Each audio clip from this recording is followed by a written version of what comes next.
I mostly read public domain books here on Glenn Reads Books to You, and they were written a long time ago, so they're usually racist, or sexist, or bigoted, but in there somewhere is a story, and that's why those stories are famous. Other times, I read works from independent authors, and they're delightfully not racist, but they might have adult language or adult situations, like, making sex. So that's your warning, but I'm sure you're grown up enough to handle it. Don't write to me complaining. Oh, she's so supportive every time her boyfriend made a touchdown, and then, oh, God damn it. All right, sit down, you little idiot.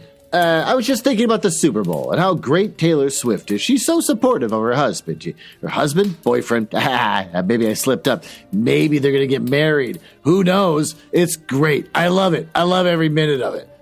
She's over there cheering, dancing around with her friends, having a great time, and then all of a sudden the camera's cut to like Justin Bieber, who's dating a Kardashian, and they're just sitting there looking real bored, and there's no one standing around them partying and drinking or anything. They're just sitting there looking real bored. Screw you, Bieber. You'll never be like the sweet Swift and her friends. Welcome to the Glenn Reads Books to You mansion. It's a fun little bit where I pretend to live in a mansion and not just recording my basement. This is where I read the hottest public domain books and short stories. This week, we're going to continue to read Wuthering Heights by Emily Brontë. Want to learn about the author? Sure, I stole all this from Wikipedia. Emily Brontë was born July 30th, 1818, and died December 19th, 1848. She is an English novelist and poet who was best known for her only novel, Wuthering Heights, now considered a classic of English literature. She also published a book of poetry with her sisters Charlotte and Anne titled Poems by Currer, Ellis, and Acton Bell, with her own poems finding regard as a poetic genius. She died of tuberculosis, most likely caused by runoff water from a nearby graveyard. You want to hear some fun facts that I stole from the historypress.co.uk? Sure. Emily Brontë refused to be treated by a doctor when dying. Emily was stoical, to the point of stubbornness. By late 1848, it was plain to all that she was dying of tuberculosis, as Branwell Brontë had done earlier that year. But she refused all medical assistance, calling it quackery. To be fair, it was, but Emily didn't know that. Oh, she would not even admit that she was ill and insisted on carrying out her domestic duties. Only on the 19th of December did Emily, now blind, Jesus, and terribly emaciated, say that she would see a doctor. She died that afternoon with Anne and Charlotte by her side. That's horrible. And the worst part is that they're all dying. I should probably look this up. I think maybe the other sisters also died. Like, that whole house got wiped out by disease. Like I said before, there's the speculation that it's the runoff water from the graveyard nearby.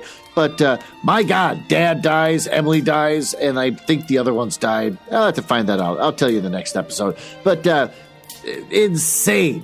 But also, people kind of lived that way back then. And it's like I said before, it's coming out in her writing, where people are just sickly or always at risk of dying. You're out in the rain too long and you get sick and then you might die. That kind of thing. Births, death. Okay, well, let's take this in a new direction, shall we? And why don't we go to the library and continue reading this book?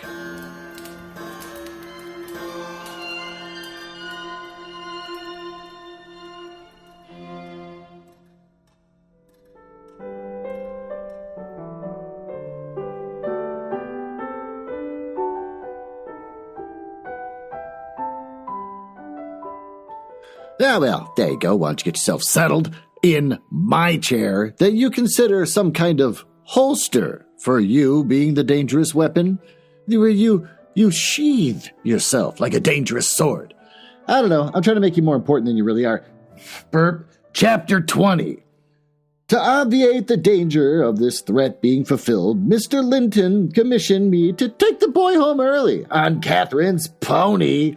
And, said he, burp, as we shall now have no influence over his... I'm burping a lot, real early in this thing. over his destiny, good or bad, you must say nothing of where he has gone to my daughter. Oh, she cannot associate with him thereafter, and it's better for her to remain in ignorance of his proximity, lest he should be restless and anxious to visit the heights. Oh, merely tell her father sent him and suddenly, and that he's been obliged to leave us. Linton was very reluctant to be roused from his bed at 5 o'clock and astonished to be informed that he must prepare for further traveling. Oh, well, but I softened off the matter by stating that he was going to spend some time with his father, Mr. Heathcliff, who wished to see him so much. Oh, and he did not like to defer the pleasure till he could recover from his late journey. My father, he cried in strange perplexity. Mama never told me I had a father. I hate this guy already. Where does he live? I'd rather stay with Uncle. Yeah, he's like a giant infant. He lives a little distant from the Grange, I replied. Just beyond those hills, not so far. You know, actually, tonight, I watched Rebecca, because for some reason, I'm really into gothic romance lately. So I watched Rebecca, and it was good. It was good and all. Main character didn't have a name. The protagonist doesn't have a name. Rebecca's got a name, but Rebecca's dead. So that says something about the story. Actually, it was my wife that said, oh, because the whole story is about Rebecca. It's about how everyone's obsessed with Rebecca. I'm like, ooh, genius. But then it started to play Wuthering Heights. And I was like, well, I shouldn't watch this because I don't want to learn the ending. Because I really don't know anything about this. I've never read this before. And so now I'm realizing I should watch part of it because is it Grange or is it Grange? I don't know. And I'm too lazy to look it up. But I could find out by cheating and watching a movie. And you should be glad to go home and see him. Oh, you must try to love him as you did your mother. And then he will love you. But why have I not heard of him before? Asked Linton, giant infant. Why didn't Mama and he live together as other people do? Oh, God, I hate this guy already. He had business to keep him in the north, I answered, and your mother's health required her to reside in the south? Why didn't Mama speak to me about him? Preserve the child. She often talked of Uncle, and I learned to love him long ago. How am I to love Papa? I don't know him. Oh, all the children love their parents, I said. Your mother, perhaps, thought you'd want to be with him if she mentioned him often to you. Let us make haste. An early ride on such a beautiful morning is much preferable to an hour's more sleep. Is she to go with us? He demanded. The little girl I saw yesterday? Not now, replied I. Is Uncle? No, I shall be your companion there, I said. Linton sank back on his pillow and fell into a brown study. I won't go without Uncle, he cried at length. I can't tell you where you mean to take me. I attempted to persuade him of the naughtiness of showing reluctance to meet his father. Still, he obstinately resisted any progress towards dressing, and I had to call for my master's assistance and coaxing him out of bed. And the poor thing was finally got off with several delusive assurances that his absence should be short, and that Mr. Edgar and Cathy would visit him. And other promises equally ill-founded, which I invented and reiterated at intervals throughout the day. Oh, the pure heather-scented air, the bright sunshine, and the gentle candour of Minnie relieved his despondency after a while, and he began to put questions concerning his new home and its inhabitants with greater interest and liveliness. Is Wuthering Heights as pleasant a place as Thrushcross Grange? The aunt inquired, turning to take a last glance into the valley, whence a light mist mounted and formed a fleecy cloud on the skirts of the blue. It's not so bare to the trees, I replied. It's not so quite large. You can see the country beautifully all around, and the air is healthier for you, fresher and drier. And you will, perhaps, think the building old and dark at first, though it is a respectable house, the next best in the neighborhood. And you will have such nice rambles on the moors. Hareton Earnshaw, that is Miss Cathy's other cousin, and yours in a manner, will show you all the sweetest spots. And you can bring a book in fine weather and make a green hollow. Hey, a green hollow, your study. And now and then your uncle may join you in a walk. He does frequently walk out on the hills. What's my father like, he asked. Is he as young and handsome as uncle? That's weird. Oh, he's as young, said I. But he has black hair and eyes and looks sterner. He's taller and bigger altogether. He'll not seem so gentle and kind at first, perhaps, because it is not his way. But still, mind you, be frank and cordial with him, and naturally he'll be fonder of you than any uncle, for you are his own. Black hair and eyes. What is like a Nazi? Were they all blonde hair, blue-eyed people over here? Mused Linton. I can't fancy him. Then I am not like him, am I? Well, not much, I answered. Not a morsel, I thought, surveying with regret the white complexion and slim frame of my companion, and his large, languid eyes, his mother's eyes, save that unless a morbid touchiness kindled in that moment that they had not a vestige of her sparkling spirit. Oh, how strange that he should never have come to see Mama and me, he murmured. Has he ever seen me? If he has, I must have been a baby. Yeah, and I remember not a single thing about him. Oh, why, Master Linton, said I, 300 miles is a great distance, and 10 years seem very different in length to a grown-up person compared to what they do to you. It is possible that Mr. Heathcliff proposed going to summer to summer, but never found a convenient opportunity, and now it is too late. Don't trouble him with questions on the subject. It will disturb him for no good. The boy was fully occupied with his own coagitations for the remainder of the ride, till we halted before the farmhouse garden gate, and I watched to catch his impressions in his countenance. Surveyed and carved front low-browed lattices, and straggling gooseberry bushes, and crooked firs, and solemn Linton intentedness. I'm not going to read that again. And then shook his head, and his private feelings entirely disapproved of the exterior of the new abode. But he had sense to postpone complaining, or there might be compensation within. Before he dismounted, I went and opened the door. It was 6:30. The family had just finished breakfast. The servant was clearing and wiping down the table. Joseph stood by his master's chair, telling some tale concerning a lame horse. And Hareton was preparing for the hayfield. Oh, hello, Nellie, said Mr. Heathcliff when he saw me. I feared that I should have to come down to fetch my property myself. You brought it, have you? Let us see what we can make of it. He got up and strode to the door. Hareton and Joseph followed in gaping curiosity. Oh, poor Linton, ran a frightened eye over the faces of the three. Surely, said Joseph after a grave inspection, he swapped Y.E. Maester and yawned his last. I hate that. Heathcliff, having stared his son into an ague of confusion, uttered a scornful laugh.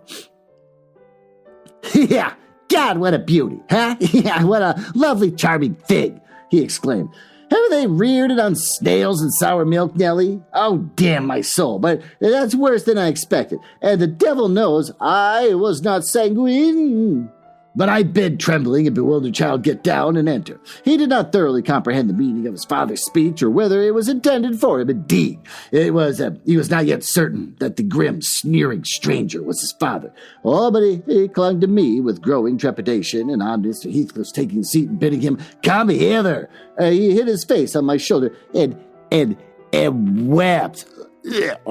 Tut, said Heathcliff, stretching out his hand and dragging him roughly between his knees, and then holding up his head by his chin. None of that nonsense. We're not going to hurt thee, Linton. Isn't that thy name? Thou art my mother's child entirely. Where is my share of thee?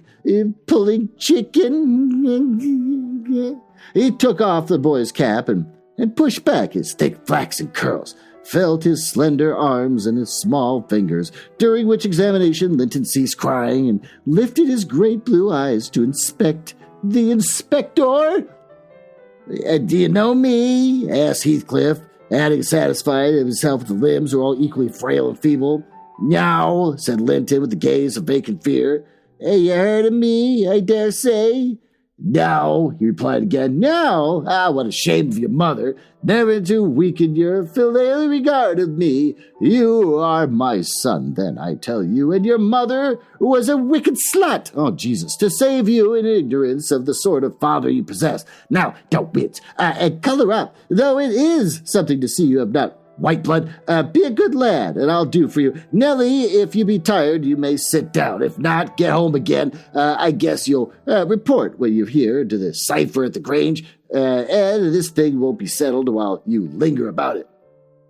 Well, replied I hope you'll be kind to this boy, Mr. Heathcliff, or you'll not keep him long. And he's all you have, a kid in the wide world, and you'll never know. Remember. Oh, I'll be very kind to him. You needn't fear, he said, laughing. Yeah, only nobody else must be kind to him. I'm jealous of monopolizing his affections. And to begin my kindness, Joseph, bring the lads some breakfast. Hareton, you infernal calf, begone to your work. Yes, Nell, he added when they had departed, my son is prospective owner of your place, and I should not wish him to die till I was certain of being his successor. Besides, he's mine. And I want the triumph of seeing my descendant fairly lord of their estates, my child hiring their children to their father's lands for wages. That's the sole consideration for which can make me endure the whelp. I despise him for myself, and I hate him for the memories he revives. But that consideration is sufficient. He's safe with me, and shall be tendered as carefully as your master tends his own. I have a room upstairs, furnished for him in a handsome style, and I've engaged a tutor. Also, to come 3 times a week. Only you have to go to school for 3 times a week? Lucky little piece of shit. For 20 miles distance, to teach him what he pleases to learn. I've ordered Hareton to obey him. In fact, I've arranged everything with a view to preserve the superior and the gentleman in him above his associates. I do regret, however, that he so little deserves the trouble. If I wish any blessing in the world, it was to find him a worthy object of pride. Well, I'm bitterly disappointed with the whey-faced, whining wretch. While he was speaking, Joseph turned, bearing a basin of milk porridge, and placed it before Linton, who stirred round the homely mess with a look of aversion and affirmed he could not eat it. I saw the old man's servant shared largely in his master's scorn of the child, though he was compelled to retain the sentiment in his heart. Because Heathcliff plainly meant his underlings to hold him to an honor. Cannot eat it? Repeated he, peering into Linton's face and subduing his voice to a whisper, for fear he might be overheard. But Maester Hareton never ate naught else when he were a little and what were goid enough for him, goid enough for ye. I rather think I frickin' hate this. I shan't eat it, answered Linton snappishly. Take it away. Joseph snatched up the food indignantly and brought it to us. Is there aught ails the victuals? He asked, thrusting the tray under Heathcliff's nose. What should ail them? He said. Why? Answered Joseph. Yon dainty chap says he cannot eat them. Ate them. I hate this. But I guess it's right. His mother were just so, we were a'most too mucky to soat to corn from kicking her bread. I hate this. Don't mention his mother to me, said the master angrily. Get him something he can eat. That's all. What is his usual food? Nellie? I suggested boiled milk or tea, and the housekeeper received the instructions to prepare some. Come, I reflected, his father's selfishness may contribute to his comfort. He perceives his delicate constitution and the necessity of treating him tolerably. I'll console Mr. Edgar by acquainting him with the turn Heathcliff's humor has taken. Having no excuse for lingering longer, I slipped out while Linton was engaged in timidly rebuffing the advances of a friendly sheepdog. But he was too much on the alert to be cheated, and as I closed the door, I heard a cry, and a frantic repetition of the words. Don't leave me. I'll not stay here. I'll not stay here. Then the latch was raised and fell. They did not suffer him to come forth. I mounted Minnie and urged her to trot, and so my brief guardianship ended. Chapter XXI, 21. We had sad work with little Cathy that day. Oh, she rose in high glee, eager to join her cousin, and such passionate tears and lamentations followed the news of his departure that Edgar himself was obliged to soothe her by affirming that he should come back soon. He added, however, if I can get him, and there was no hopes of that. This promise poorly pacified her. But time was more potent. As though still at intervals, she inquired of her father when Linton would return. Before she dared see him again, his features were waxed so dim in her memory that she did not recognize him. When I chanced to encounter the housekeeper of Wuthering Heights and paying business visits to Gimmerton, I used to ask how the young master, got on. For he lived almost as secluded as Catherine herself. And, it was never to be seen. I could gather from her that he continued in weak health and was a tiresome inmate. And she said Mr. Heathcliff seemed to dislike him, ever longer and worse, though he took some trouble to conceal it, and had an antipathy toward the sound of his voice, and could not do it all with his sitting in the same room with him. Many minutes later, there seldom passed much talk between them. Linton learnt his lessons and spent his evenings in a small apartment that they called the parlor, or else lay in bed all day, for he was constantly getting coughs and colds and aches and pains of some sort. Oh, and I never knew such a faint-hearted creature, added the woman, nor one so careful of whistling. Oh, he will go on if I leave the window open a bit late in the evening. Oh, it's killing. It's a breath of night air. And he must have a fire in the middle of summer. And Joseph's bacca-pipe is poison. And he must always have sweets and dainties. Oh, and always milk. Milk forever. Heating not how the rest of us are pinched in the winter. Oh, and there'll sit, wrapped in his furred cloak in his chair by the fire with some toast and water or other slop on the hob to sip at. And if Hareton, for pity, comes to amuse him, Hareton is not bad-natured, though he's rough. They're shared apart, one swearing and the other one crying. And I believe the master would relish Earnshaw's thrashing him to a mummy if he were not his son, and I'm certain he would fit in turn to turn him out the doors if he knew half the nursing he gives Hislin, and then he wouldn't go into danger of temptation. He never enters the parlor. Should Linton show those ways in the house where he is, he sends him upstairs directly. I divined from his account the utter lack of sympathy he had rendered among Heathcliff selfish and disagreeable, if he were not so originally in my interest of him, consequently decayed, though I was still mowed with a sense of grief at his lot, and a wish that he had been left with us. So, Mr. Edgar encouraged me to gain information. He thought a great deal about him, I fancy, and he would have run some risk to see him. And he told me once to ask the housekeeper whether he came into the village, and she said he had only been twice, on horseback, accompanying his father. Both times he pretended to be quite knocked up for 3 or 4 days afterwards, that the housekeeper left, if I recollect rightly, 2 years after he came, and another, whom I did not know, was her successor. She lives there still. But time wore on at the Grange in his former pleasant way till Miss Cathy reached 16. And on the anniversary of her birth, we never manifested any signs of rejoicing because it was also the anniversary of my late mistress's death. Her father invariably spent that day alone in the library and walked at dusk as far as Gimmerton Kirkyard, where he would frequently prolong his stay beyond midnight. Therefore, Catherine was thrown on her own resources for amusement. This 20th of March was a beautiful spring day, and when her father had retired, my young lady came down dressed for going out, And she asked to have a ramble at the edge of the moor with me. Mr. Linton had given her leave, and if we went only for a short distance, there we'd be back in an hour. So make haste, Ellen, she cried. I know where I wish to go, where a colony of moor game are settled, and I want to see whether they have made their nests yet. That must be a good distance up, I answered. They don't breed on the edge of the moor. No, it's not, she said. I've gone very near with Papa. I put on my bonnet, sallied out, thinking nothing more of the matter, and she brought it before me and returned to my side, and she was off again like a young greyhound. And at first I found plenty of entertainment listening to larks, singing near and far, and and enjoying the sweet, warm sunshine, and watching her, my pet and my delight, with her golden ringlets flying loose behind, and a bright cheek, as soft and pure in its bloom as a wild rose, and her eyes radiant with cloudless pleasure, whatever. She was a happy creature, and an angel. In those days, it's a pity she could not be content. Well, said I, where are your moor game, Miss Cathy? We should be at them.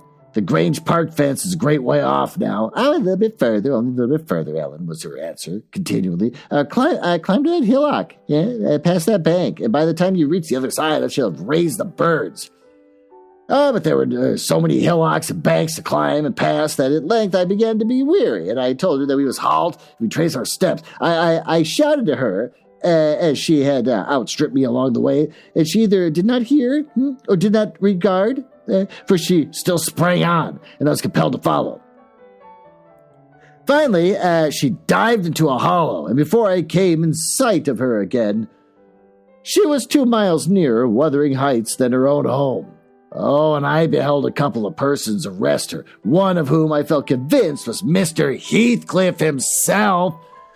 Cathy had been caught in the act of plundering, or at last hunting out of the nest of the grouse. The heights were Heathcliff's land, and was reproving the poacher. I've neither taken any or found any, she said, as I toiled to them, expanding her hands in corroboration with the statement. I didn't mean to take them, but Papa told me there was quantities up here, and I wished to see the eggs. Heathcliff glanced at me with an ill-meaning smile, expressing his acquaintance with the party, and consequently his malevolence toward it, and demanded who Papa was. Mr. Linton of Thrushcross Grange, she replied. I thought you did not know me, or you wouldn't have spoken to me that way. You suppose Papa is highly esteemed and respected then? He said sarcastically. And what are you? Inquired Catherine, gazing curiously on the speaker. That man I've seen before. Is he your son?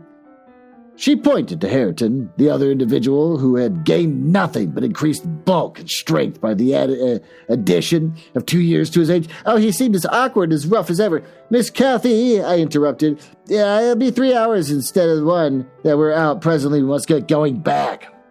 No, that man is not my son, answered Heathcliff, pushing me aside. But I have one. And you've seen him before, too. And, though your nurse is in a hurry, I think you both and she should be a little better for rest. Well, you just turn in a nab of health and walk into my house. You'll get home earlier for the ease, and you should receive a kind of welcome.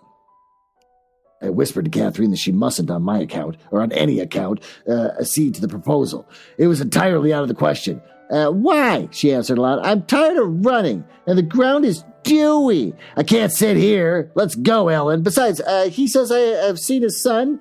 He's mistaken, I think, but I guess where he lives, at the farmhouse I visited in coming to the Penistone Crags, don't you? I do. Come, Nellie, hold your tongue. It'll be a treat for her to look upon us. Hareton gets forward with the lass. You shall walk with me, Nellie. No, she's not going to go to any such place, I cried, struggling to release my arm, which she had seized, but she was almost at the doorstones already, scampering round the brow at full speed. Her appointed companion did not pretend to escort her. He shied off by the side of the road and vanished. Mr. Heathcliff, it is very wrong, I continued. You know you mean no good, and that she'll see Linton, and then all be told as soon as we ever return, and I shall have the blame. I want her to see Linton, he answered. He's looking better these few days. It's not often he's fit to be seen, and we'll soon persuade her to keep the visit a secret. Where's the harm of it? The harm of it is that her father would hate me if he found I suffered her to enter your house, and I'm convinced you have a bad design in encouraging her to do so, I replied. Well, my design is as honest as possible. I'll inform you of its whole scope. That the two cousins may fall in love, and get married. I'm acting generously to your master. His young chit has no expectations, and should she succeed, my wishes she'll be provided for at once a joint successor with Linton.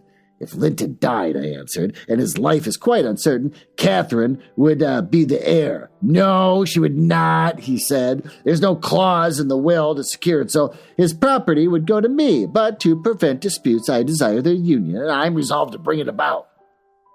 And I'm resolved that she should never approach your house with me again, I returned as we reached the gate where Miss Cathy waited our coming. Heathcliff, bade me quiet, and preceding us up the path, hastened to open the door. My young lady gave him several looks, as if she could not exactly make up her mind what to think of him. But now she smiled when she met her eye, and softened his voice in addressing her, and I was foolish enough to imagine the memory of her mother might disarm him from desiring her injury. Linton stood on the hearth. Oh, he'd been out walking the fields, for his cap was on. And he was calling to Joseph to bring him dry shoes, and he'd grown tall for his age, still wanting some months of 16. His features were pretty yet. Oh, and his eye and complexion brighter than I remembered them, though they were merely temporary luster, borrowed from the salubrious air and the genial sun. Ooh, what does salubrious mean? Let's find out. I've never heard that word before in my entire life. Salubrious. Health-giving. Well, I wasted everyone's time. Now, who is that? Asked Mr. Heathcliff, turning to Cathy. Can you tell? Your son, she said, having dutifully surveyed first one then the other. Yes, answered he, but it is the only time that you have beheld him. Think, you have a short memory. Linton, don't you recall your cousin that you used to tease us so with wishing to see? What, Linton? Cried Cathy, kindling into joyful surprise at the name. Is that little Linton? Oh, he's taller than I am. Are you Linton? The youth stepped forward and acknowledged himself. She kissed him feverishly. Oh, they gazed with wonder at the change time had wrought in their appearance of each, and Catherine had reached her full height. Her figure was both plump and slender. Oh, elastic as steel, and her whole aspect sparkling with health and spirits. Linton's looks and movements were very languid, and his form extremely slight. There was a grace in his manner that mitigated these defects and rendered him not unpleasing. And after exchanging numerous marks of fondness with him, his cousin went to Mr. Heathcliff, who lingered by the door, dividing his attention between the objects inside those that lay without, pretending, that is, to observe the latter and not really noting the former alone. And you are my uncle, then, she cried, reaching up to salute him. And I thought I liked you. Though you were cross at first, why don't you visit the Grange with Linton? To live all these years with such close neighbors and never see us is odd. What have you done so for? I visited once or twice too often before you were born, he answered. There, damn it. If you have any kisses to spare, give them to Linton. They are thrown away on me. What, she tried to kiss him? Oh, I guess she tried to kiss him. Okay, that's weird. Naughty Ellen, exclaimed Catherine, flying to attack me next with her lavish caresses. Wicked Ellen, to try to hinder me from entering. But I'll take this walk every morning in future. May I, Uncle? Sometimes bring Papa? Won't you be glad to see us? Oh, of course, replied the uncle with hardly a suppressed grimace, resulting from his deep aversion to both the proposed visitors. But stay, he continued, turning toward the young lady. Now, I think of it, I'd better tell you. Mr. Linton has a prejudice against me. We quarreled at one time in our lives with an unchristian ferocity. And if you mention coming here to him, he'll put a veto to your visits altogether. Therefore, you must not mention it unless you be careless of seeing your cousin hereafter. You may come if you will, but you must not mention it. Why'd you quarrel? Asked Catherine, considerably crestfallen. Well, he thought me too poor to wed his sister, answered Heathcliff. And I was grieved that I got her. His pride was hurt, and he'll never forgive it. Well, that's wrong, said the young lady. Sometime I'll tell him so, but Linton and I have to share in your quarrel. I'll not come here, then. He'll have to come to the Grange. It'll be too far for me, murmured the cousin. The weak, infantile cousin. I added that. To walk 4 miles would kill me. No, come here, Miss Catherine, now and then. Not every morning, but once or twice a week. The father lurched towards his son in the glance of bitter contempt. "I'm afraid, Nellie, I shall lose my labor," he muttered to me. "Miss Catherine, as the ninny calls her, will discover his value and send him to the devil. Now that I have been Hareton, if it had been Hareton, do you know that 20 times a day I covet Hareton with all his degradation, and I have loved the lad had he been someone else, but I think he's safe from her love. I'll pit him against the paltry creature, unless it is to bestir itself briskly. Oh, we calculate it will I just spit on my own lap when I did that. We calculate it will scarcely till last is 18. Oh, confound the vapid thing. He's absorbed in drying his feet. He never looks at her." "Oh, Linton." "Yes, father," answered the boy. "Have you nothing to show your cousin anywhere about? Not even a rabbit, or a weasel's nest? Take her to the garden before you change your shoes, and into the stable to see your horse. Wouldn't you rather sit here?" God, this kid's just miserable, asked Linton, addressing Cathy in a tone which expressed reluctance to move again. "Well, I don't know," she replied, casting a longing look to the door and evidently eager to be active. Well, he kept his seat and shrank closer to the fire. Heathcliff rose and went into the kitchen, and from thence to the yard, calling out for Hareton. Hareton responded. Presently the two re-entered. The young man had been washing himself, as was visible by the glow on his cheeks and his wetted hair. "Oh, I'll ask you, uncle," cried Miss Cathy, recollecting the housekeeper's assertion. "That is not my cousin, is he?" "Yes," he replied, "your mother's nephew." "Don't you like him?" Catherine looked queer. "Is he not a handsome lad?" he continued. The uncivil little thing stood on tiptoe and whispered a sentence in Heathcliff's ear. Oh, he laughed. Hareton darkened. I perceived that he was very sensitive to be suspected of slights, and had obviously a dim notion of his inferiority, but his master or guardian chased the frown by exclaiming, "Oh, you'll be the favorite among us, Hareton. She says you are what is it? Well, something very flattering. Here, you go with her around the farm and behave like a gentleman. Mind! Don't use any bad words and don't stare when the young lady is looking at you, and be ready to hide your face when she is, and when you speak, say your words slowly. And keep your hands out of your pockets. Be off and entertain her as nicely as you can." He watched the couple walking past the window. Earnshaw had his countenance completely averted from his companion. He seems studying the familiar landscape with the stranger's and artist's interest. Catherine took a sly look at him, expressing small admiration. Then she turned her attention to seeking out objects of amusement for herself, and tripped merrily on, lilting a tune to supply the lack of conversation. "I've tied his tongue," observed Heathcliff. "He'll not venture a single syllable all the time.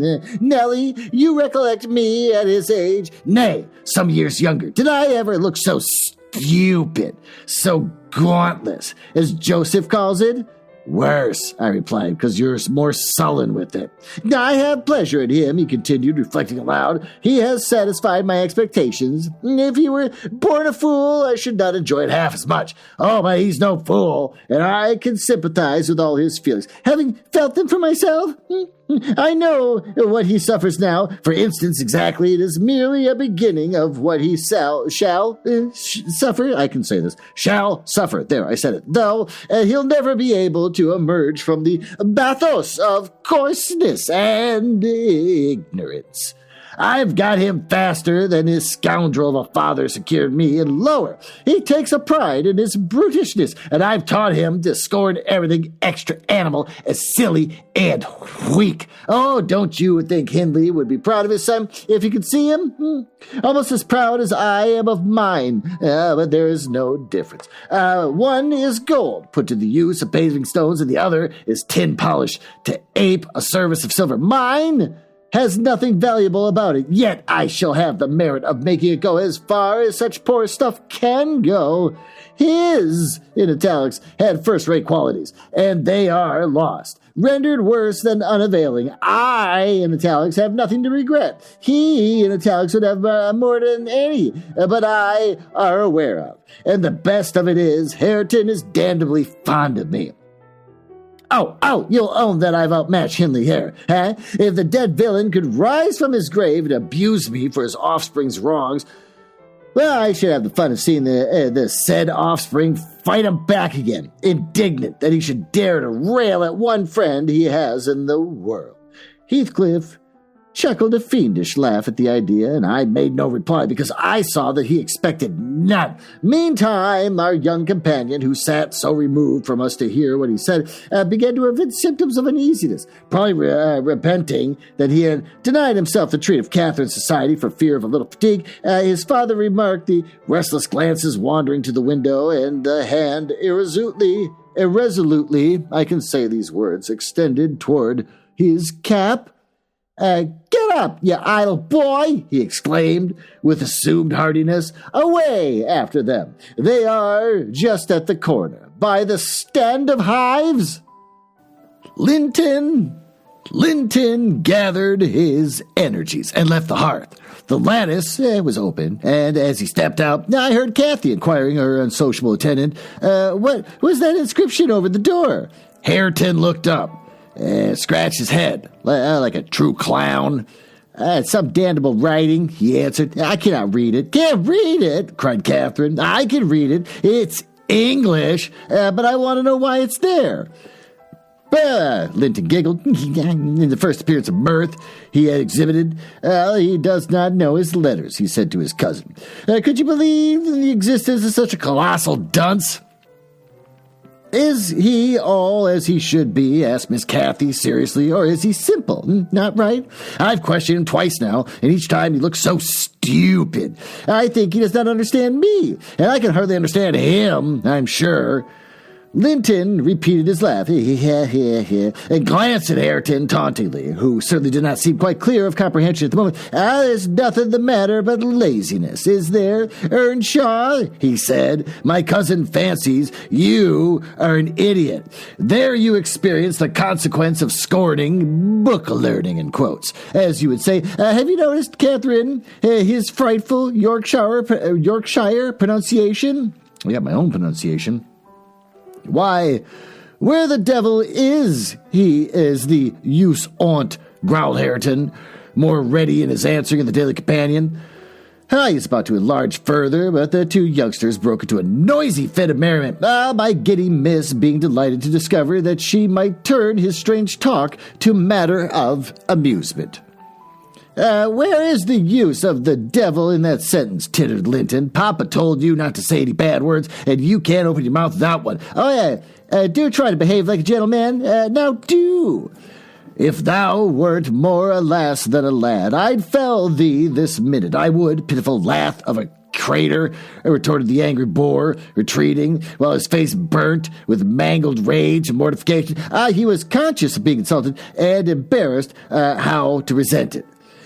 Mr. Heathcliff, having overheard the conversation as well as I, smiled when he saw him go, but immediately afterwards cast a look of singular aversion on the flippant pair, who remained chattering in the doorway, the boy finding animation enough while discussing Hareton's faults and deficiencies and relating anecdotes of his goings-on, and the girl relishing his pert and spiteful sayings without considering the ill nature they evinced. I began to dislike more than compassionate Linton, and to excuse his father in some measure for holding him cheap. We stayed till afternoon, and I could not tear Miss Cathy away sooner, but happily my master had not quitted his apartment and remained ignorant of our prolonged absence. And as we walked home, I would fain to have enlightened my charge on the characters of the people we had quitted, but it got into her head that I was prejudiced against them. She cried. You take Papa's side, Ellen. You are partial. I know. Or else you wouldn't have cheated me so many years into the notion that Linton lived a long way from here. I'm really extremely angry. Only I'm so pleased I can't show it. But you must hold your tongue about my uncle. He's my uncle. Remember, I'll scold Papa for quarreling with him. Sorry, I'm distracted. I do these in parts, especially long episodes like this. And earlier today, when I came downstairs to the basement, I'm dropping the whole mansion thing for a second. I record in my basement. And when I came down to the basement to record today, there was a whole bird flying around in my basement. A bird flying around in my basement. Scared the shit out of me. So as I'm reading, I keep seeing things from the corner of my eye. Oh, it's a cat. There's a cat over there. Okay, well, I keep seeing things in the corner of my eye, and I keep thinking it's another goddamn bird. So that's the reason why I keep screwing up on the reading right now. I'm terrified. I'm gonna get bit by a bird. She cried, okay, calling them, and so she ran on, till I relinquished the endeavor to convince her of her mistake. And she did not mention the visit that night, because she did not see Mr. Linton. Next day it all came out, sadly to my chagrin, and still I was not altogether sorry. I thought the burden of directing and warning would be more efficiently borne by him than me. But he was too timid in giving satisfactory reasons for his wish that she should shun connection with the household of the Heights, and Catherine liked good reasons for every restraint that harassed her petted will. "Papa!"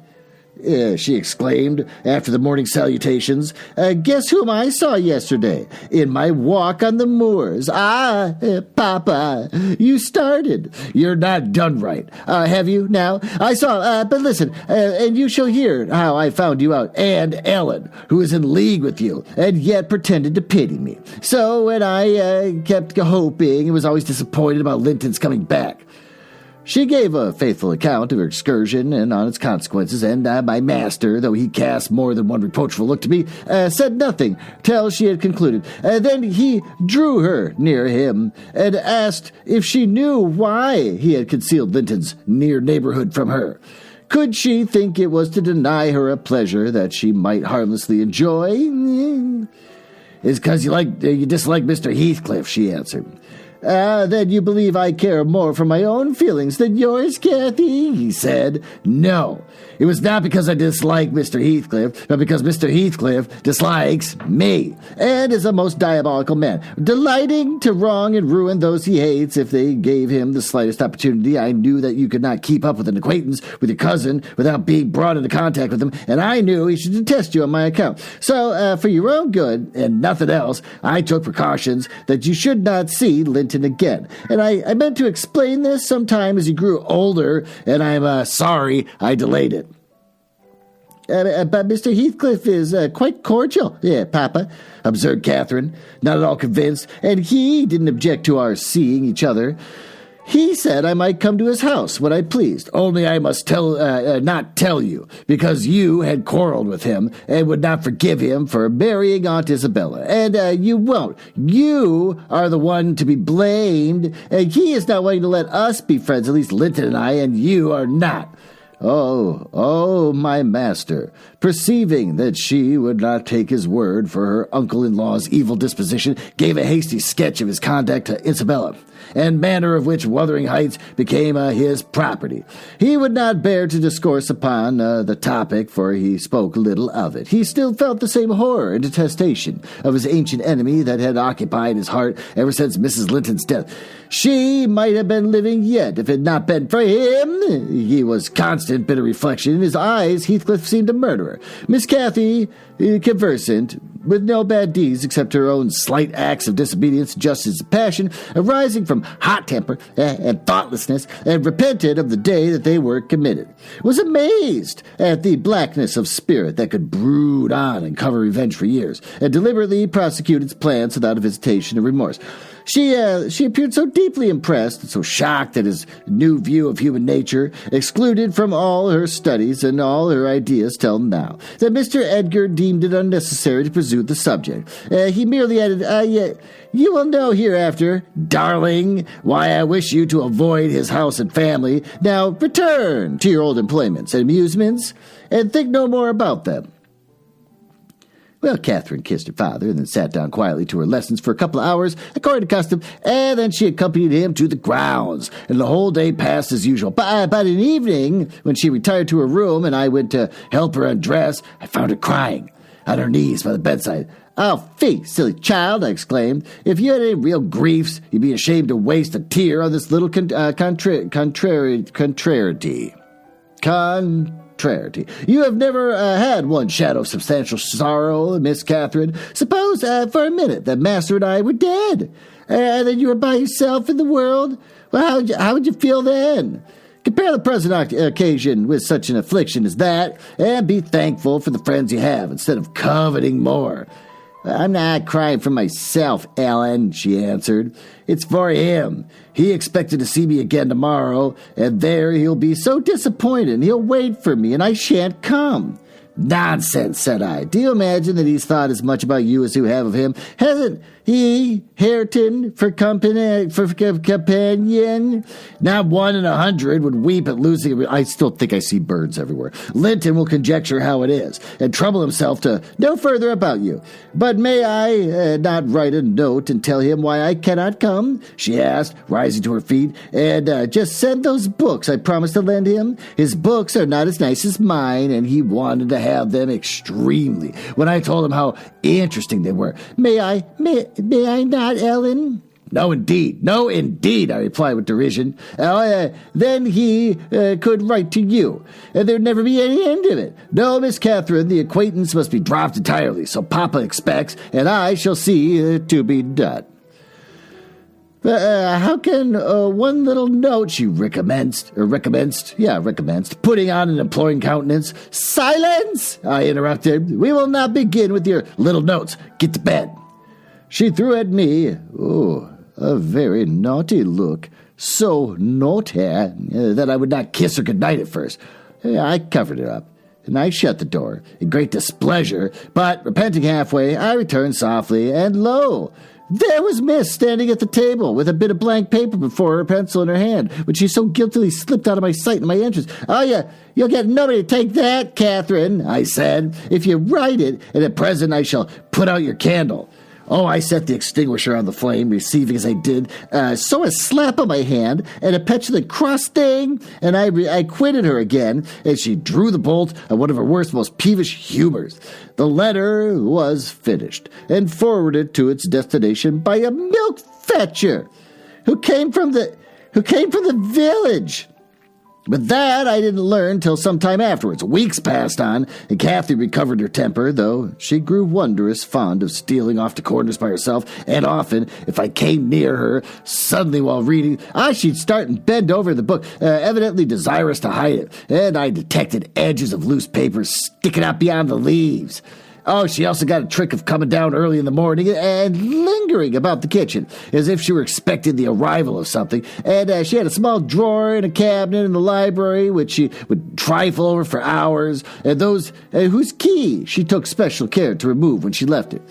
One day, when she was inspecting this drawer, I observed that the playthings and trinkets which recently had formed its contents were transmuted to bits of folded paper. My curiosity and suspicions were roused. I determined to take a peep at her mysterious treasures.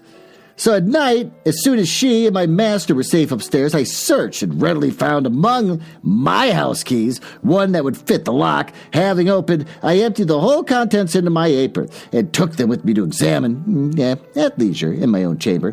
Though I could not suspect, I was still surprised to discover that they were a mass of correspondence, daily almost. Oh, it must have been from Linton Heathcliff.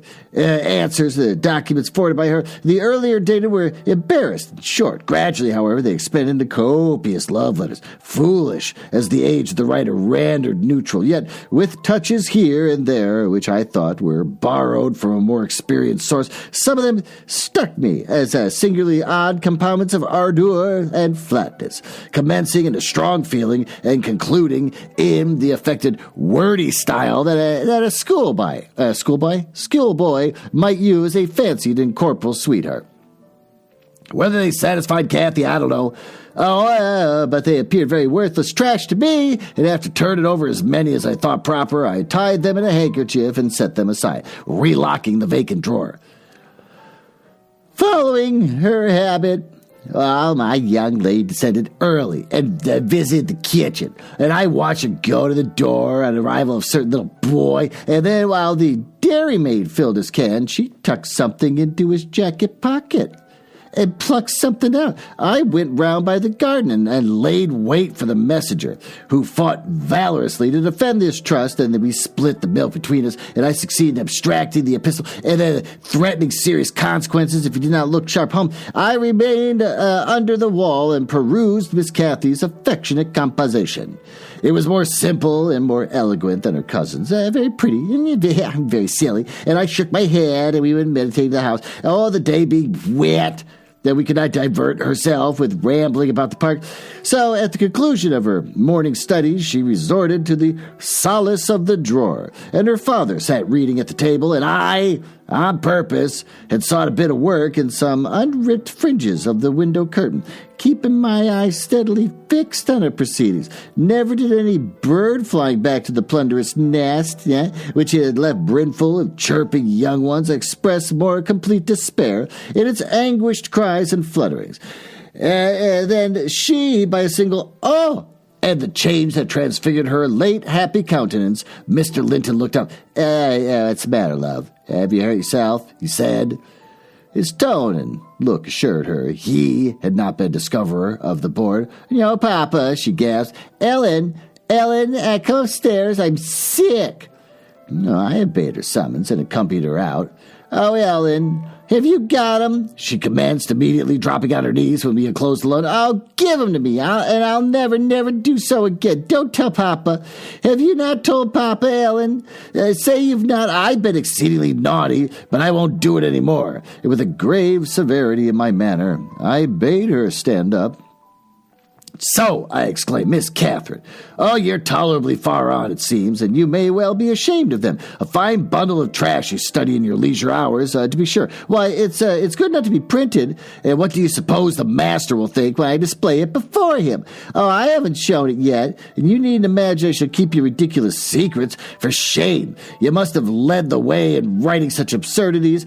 He would not have thought of beginning, and I'm certain." I didn't, sobbed Cathy, fit to break her heart. "I didn't think once of loving him till—" "Loving!" I cried, as scornfully as I could utter the word. "Loving!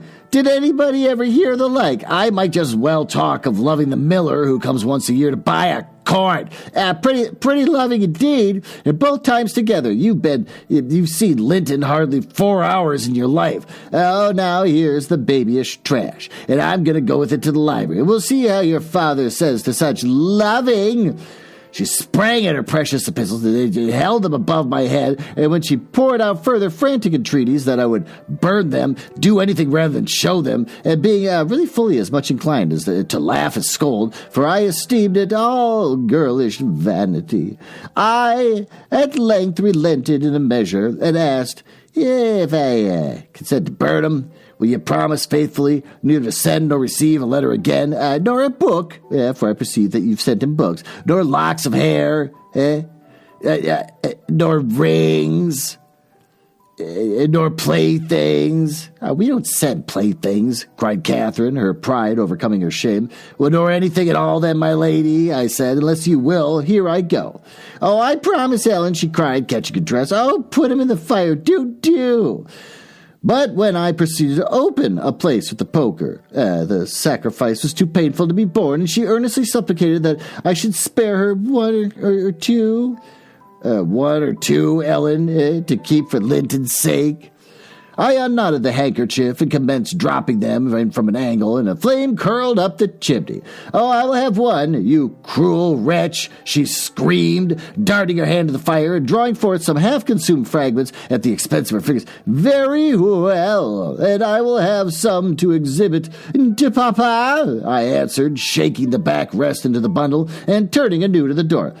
Oh, she emptied her blackened pieces into the flames and motioned to me to finish the immolation. Oh, and it was done, and I stirred up the ashes and interred them under a shovelful of coals, and she, mutely, with a sense of intense injury, retired to her private apartment. I descended to tell my master that the young lady's qualm of sickness was almost gone. But I judged it best for her to lie down for a while, and she wouldn't dine, but she reappeared at tea, pale, red about the eyes, and marvelously subdued in the outward aspect. Next morning, I answered a letter by a slip of paper inscribed, Master Heathcliff is requested to send no more notes to Miss Linton, as she will not receive them, and henceforth the little boy came with vacant pockets. Chapter 22. Oh my God, this is such a long episode. Summer drew to an end, and early autumn. It was past Michaelmas. Michaelmas. Let's see if it actually has anything. It's the Feast of St. Michael, September 29th. Okay, Michaelmas. All right, fine. I like Michaelmas. But the harvest was late that year, and a few of our fields were still uncleared. Mr. Linton and his daughter would frequently walk out among the reapers at the carrying of the last sheaves that they stayed till dusk. In the evening, happening to be chill and damp, my master caught a bad cold that settled obstinately on his lungs and confined him indoors throughout the whole of the winter, nearly without intermission. Poor Cathy, frightened from her little romance, had been considerably sadder and duller since its abandonment, and her father insisted on her reading less and taking more exercise. She had his companionship no longer. That's how you deal with feelings. Get out there and run. Lift some weights. She had his companionship no longer. I esteemed it a duty to supply its lack as much as possible with mine, an insufficient substitute, for I could only spare 2 or 3 hours from my numerous diurnal occupations. What the heck's diurnal? Diurnal. Of or during the day. Or just daily. Could just say daily occupations, daily duties, I don't know, to follow her footsteps, and then my society was obviously less desirable than his. On an afternoon in October, or, I don't know, at the beginning of November, a fresh, watery afternoon with the turf and paths were rustling with moist, withered leaves, and the cold blue sky was half hidden by clouds, dark gray streamers rapidly mounting from the west and boding abundant rain. I requested my young lady forego her ramble because I was certain of showers. She refused, and I unwillingly donned a cloak and took my umbrella to accompany her on a stroll to the bottom of the park, a formal walk which she generally affected if low-spirited, and as she invariably was when Mr. Edgar had been worse than ordinary, a thing never known from his confession, but guessed by both her and me from his increased silence and the melancholy of his countenance. Oh, she went sadly on. Oh, there was no running or bounding now, though the chill wind might well have tempted her to race, and often, from the side of my eye, I could detect her raising a hand and brushing something off her cheek. And I gazed round for a means of diverting her thoughts.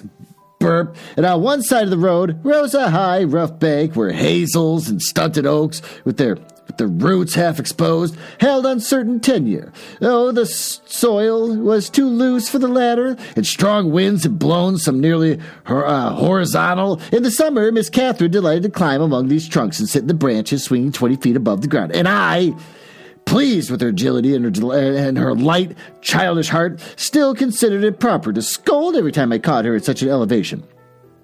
Oh, but so that she knew that there was no necessity for descending. From dinner to tea, she would lie in her breeze rock cradle, doing nothing except singing old songs, my nursery lore, to herself, or watching birds. Joint tenants feed and entice their young ones to fly, or nestling with closed lids, half thinking, half dreaming, happier than words can express. Look, miss, I exclaimed, pointing to a nook under the roots of one twisted tree. Winter is not here yet. There's a little flower up yonder, the last bud from multitude of bluebells. They clouded those turf steps in July with lilac mist. Will you clamber up and pluck it to show papa? Cathy stared a long time at the lonely blossom, trembling in its earthly shelter, and replied at length, No, I'll not touch it, but it looks melancholy, does it not? Ellen, Yes, I observed, about as starved and sackless as you. Your cheeks. Your cheeks are bloodless. Let us take hold of our hands and run. You're so low, I dare say, I shall keep up with you. No, she repeated and continued sauntering on, pausing at intervals to muse over a bit of moss, or a tuft of blanched grass, or a fungus spreading its bright orange among the heaps of brown foliage, and ever and anon, and her hand was lifted to her averted face. Catherine, are you crying, love? I asked, approaching and putting my arm over her shoulder. Yeah, you mustn't cry because Papa's cold. Be thankful it's nothing worse. She now put no further restraint on her tears. Her breath was stifled by sobs. Oh, it will be something worse, she said. And what shall I do when Papa and you leave me? And I am by myself. I can't forget your words, Ellen. Oh, they're always in my ear. Oh, how life will be changed and how dreary the world will be. Oh, and Papa and you are dead. None can tell whether you won't die before us, I replied. It's wrong to anticipate evil. We'll hope there are years and years to come before any of us go. Master's young, huh? And I'm strong and hardly 45. My mother lived till 80 and a canty dame to the last. And suppose Mr. Linton were spared till he saw 60. Now, that'd be more years than you've counted, miss. And it'd not be foolish to mourn a calamity above 20 years beforehand. But Aunt Isabel is younger than Papa, she remarked, gazing up with timid hope to seek further consolation. Aunt Isabella had not you and me to nurse her, I replied. Oh, she wasn't as happy as Master, and she didn't have as much to live for. All you need to do is just wait on your father and cheer him by letting him see you cheerful, and avoid giving him anxiety on any subject. Mind that, Cathy. Oh, I'll not disguise, but you might kill him if you were wild and reckless and cherished a foolish, fanciful affection for the son of a person who would be glad to give him in his grave and allow him to discover that you fretted over the separation he has judged expedient to make. I fret about nothing on earth except for Papa's illness, answered my companion. Oh, I care for nothing in comparison with Papa, and I'll never, while I have senses, do an act or say a word to vex him. And I love him better than anyone in myself, Ellen? And I know by this, I pray every night that I may live after him, because I would rather be miserable than that he should be. That proves I love him better than myself. Good words, I replied. But deeds must prove it also, and after he is well, remember that you don't forget resolutions formed by the hour of fear. As we talked, we neared a door that opened on the road, and my young lady, lightening into sunshine again, climbed to gather some hips that bloomed scarlet on some branches of the wild rose trees shadowing the highway side. Oh, the lower fruit had disappeared, but only birds could touch the upper, except from Cathy's present station. In stretching to pull them, her hat fell off. Ah, damn it. I added that part. Burp. And as the door was locked, she proposed scrambling down to recover it, and I bid her be cautious lest she not fall, and she nimbly disappeared. But return was no such easy matter. The stones were smooth and neatly cemented. Oh, and the rose bushes and blackberry stragglers could yield no assistance in reascending. I, like a fool, didn't recollect that until I heard her laugh and exclaiming, Ellen, oh, you have to fetch the key, or else I must run around to the porter's lodge, and I can't scale the ramparts on this side. Oh, stay where you are, I answered. I have my bundle of keys in my pocket, and perhaps I may manage to open it. If not, I'll go. Catherine amused herself with dancing to and fro before the door while I tried all the keys in succession. Oh, I had applied the last and found that none would do so. Repeating my desire that she should remain there, I was about to hurry home as fast as I could, and when an approaching sound arrested me, oh, it was the trot of a horse. Cathy's dance stopped also. Hey, who's that? I whispered. Ellen. I wish you could open the door, whispered back my companion anxiously. Ho, Miss Linton, cried a deep voice, the rider's. I'm glad to meet you. Don't be in haste to enter, for I have an explanation to ask and obtain. I shan't speak to you, Mr. Heathcliff, answered Catherine.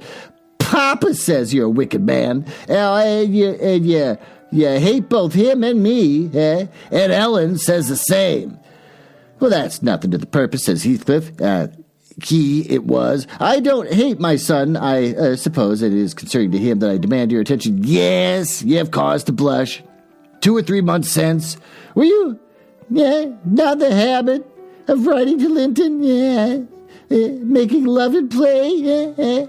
Oh, you deserve, both of you, flogging for that. You especially, the elder, and less sensitive, as it turns out. I got your letters, and if you give me any pertness, I'll send them to your father. And I presume you grew weary of the amusement and dropped it, didn't you? Well, you dropped Linton with it to a slough of despond. Oh, and he was in earnest, in love, really, as true as I live. He's dying for you, breaking his heart at your fickleness. Not figuratively, but, actually. Though Hareton has made him a standing jest for 6 weeks, and I have used more serious measures and attempted to frighten him out of his idiocy, and he gets worse daily. Oh, he'll be under the sod before summer, unless you restore him. How can you lie so glaringly to the poor child? I called from the inside. Pray, right on. How can you deliberately get up such paltry falsehoods? Miss Cathy, I'll knock the lock off with the stone, and you won't believe that vile nonsense. You can feel in yourself, is it impossible that a person should die for love of a stranger? I was not aware there are any eavesdroppers, muttered the detected villain. Oh, worthy Miss Dean, I like you, but I don't like your double-dealing, he added aloud. Oh, how could you lie so glaringly as to affirm I hated the poor child and invent a bugbear stories? I've heard the term bugbear before. I'm looking it up. What the hell's a bugbear? A cause of obsessive fear, irritation, or loathing.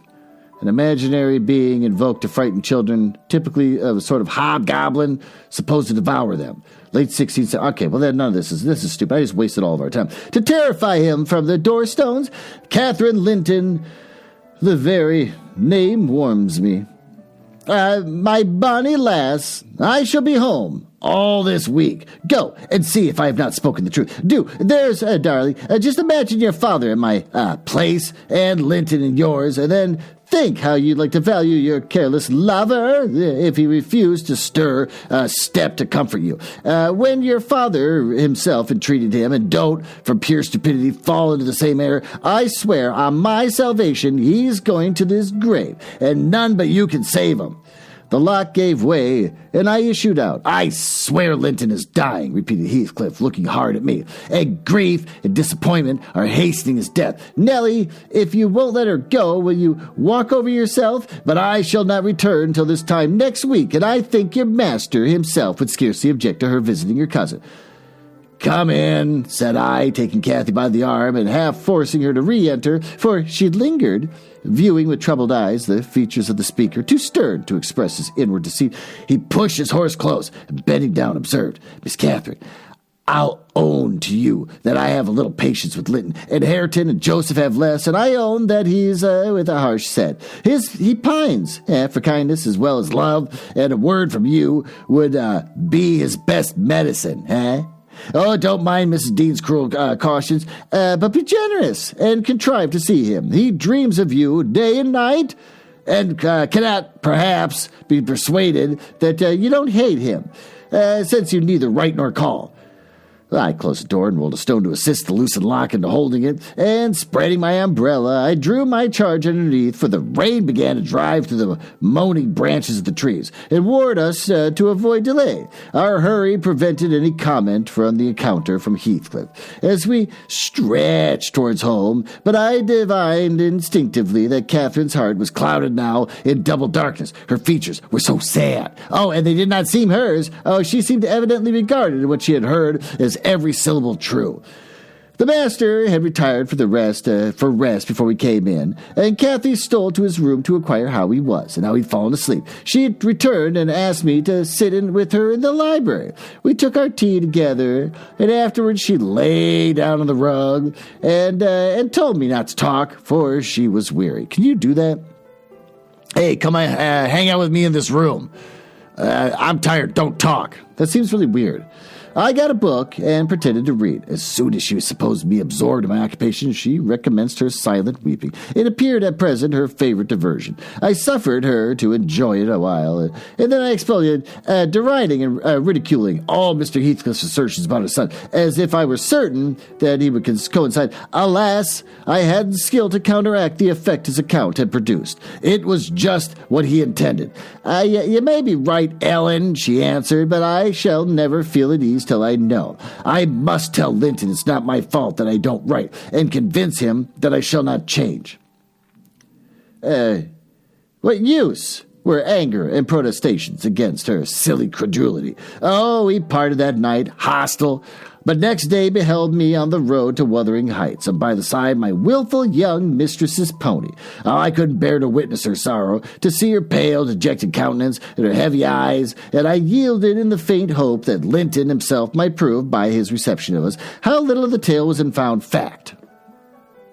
Well, it seems a good place as any to take a little break. Why don't we get out of this stuffy library? This library with a bunch of human books. It's stuffy in here. Why don't we go down to the basement, which is far less stuffy, where you can sit in a folding chair underneath a naked light bulb, while I also stand under my own naked light bulb and play the guitar and let you know about the latest upcoming Penguin Random House books.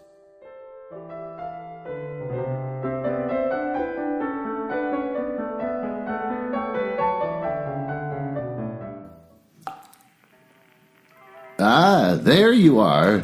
In my basement, there, sitting on my metal folding chair, underneath that naked light bulb. Did you hear that?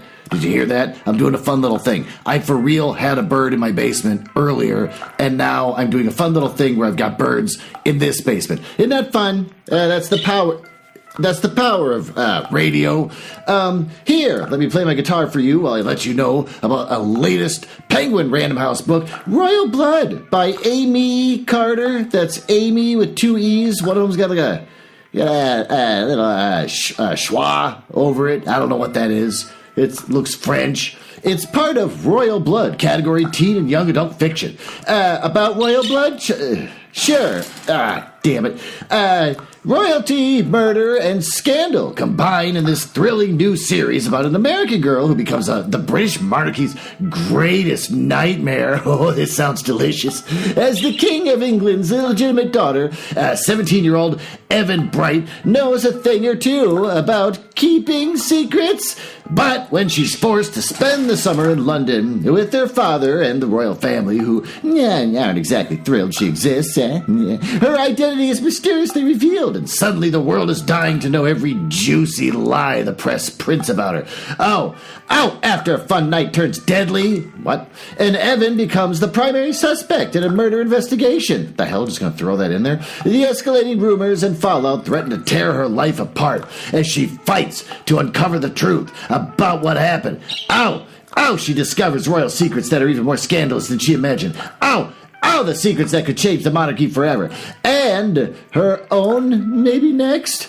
And then in bold with quote, it says, 2/3 royal drama, 1/3 mystery. Evan's story is wholly captivating, delivering twist upon twist, like a much darker Princess Diaries, says Jennifer Lynn Barnes, the author of the Inheritance game series.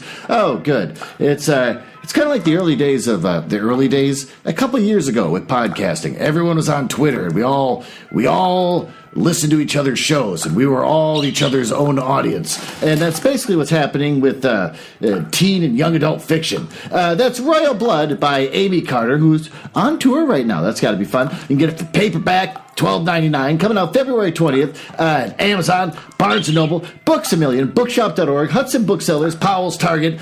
And you know that when one young adult teen author goes to a certain store to go buy a giant container of cheese balls and maybe an inflatable pillow that claims to have some kind of therapeutic properties, they'll see this and go, oh, I know Amy Carter. We're kind of friends on Instagram. I'm going to pick her book up because I also am an author of teen literature. And then I'll text her and say, I got your book. I got your book at Walmart. Well, with that, why don't we get out from underneath these naked light bulbs and head on upstairs? And get out of this figurative basement that actually represents the real basement actually recorded, that actually had a real bird for real flying around in it. Is that witchcraft? What does that mean? I actually looked it up. What does it mean when a bird is in your house? Some people say, oh, it's a good omen. Other people say it's a dead relative coming back to warn you about something. And other people say it's actually foretells a death in the family. So after that, I was like, oh, yeah. Oh, actually, my dad just reached out to me saying he's got a computer problem. I should probably call my dad and find out if I can fix his computer problem, especially before he might die. Just gonna make sure I cover all my bases, just in case that's a problem. If I'm lucky, maybe I'll get a tax return that's kind of impressive this year with the bird. Who knows? Well, anyways, why don't we get back upstairs and read the next 2 chapters of this book.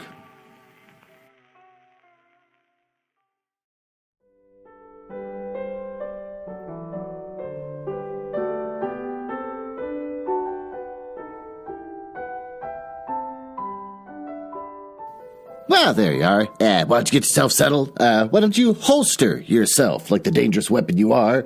Again, trying to make it sound cooler than you really are. As we continue reading chapter 23. Oh, did you hear that? That's a fun little thing. I'm carrying over the bird thing. Oh, the bird's up in the library now. It's a lot of fun. This is fun. I'll stop, I promise. The bird's not going to keep going. The bird drives me crazy. Chapter 23. The rainy night had ushered in a misty morning. Half frost, half drizzle, and temporary brooks crossed our path, gurgling from the uplands. Oh, my feet were thoroughly wetted as I was cross and low, exactly the humor suited for making the most of these disagreeable things. We entered the farmhouse by the kitchenway to ascertain whether Mr. Heathcliff were really absent, because I put a slight faith in his own affirmation. Joseph seemed sitting in a sort of Elysium alone. What? Elysium? Am I even saying it right? Elysium, Greek mythology. The place at the ends of the earth to which certain favored heroes were conveyed by the gods after death. I'd like to personally apologize to you. I just wasted your time. Beside a roaring fire, a quart of ale on the table near him, bristling with large pieces of toasted oat cake. I'm not looking that up. That is, what the hell is oat cake? Just oats, but it's like a cake? Who the hell wants to eat a cake made of oats? That's not delicious. And his black, short pipe in his mouth.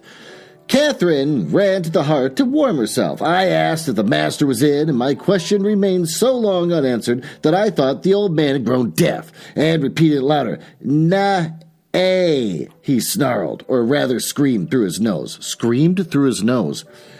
Na-a, ya ma go back war ya come fra. I hate this. Joseph, cried a peevish voice simultaneously with me from the inner room. How often am I to call you? There are only a few red ashes now. Joseph, come this moment. Vigorous puffs and a resolute stare into the gate declared that he had no ear for this appeal. The housekeeper and Hareton were invisible, one gone on an errand and the other at his work, probably. We knew Linton's tones and entered. Oh, I hope you'll die in a garret, starved to death, said the boy, mistaking our approach for that of his negligent attendant.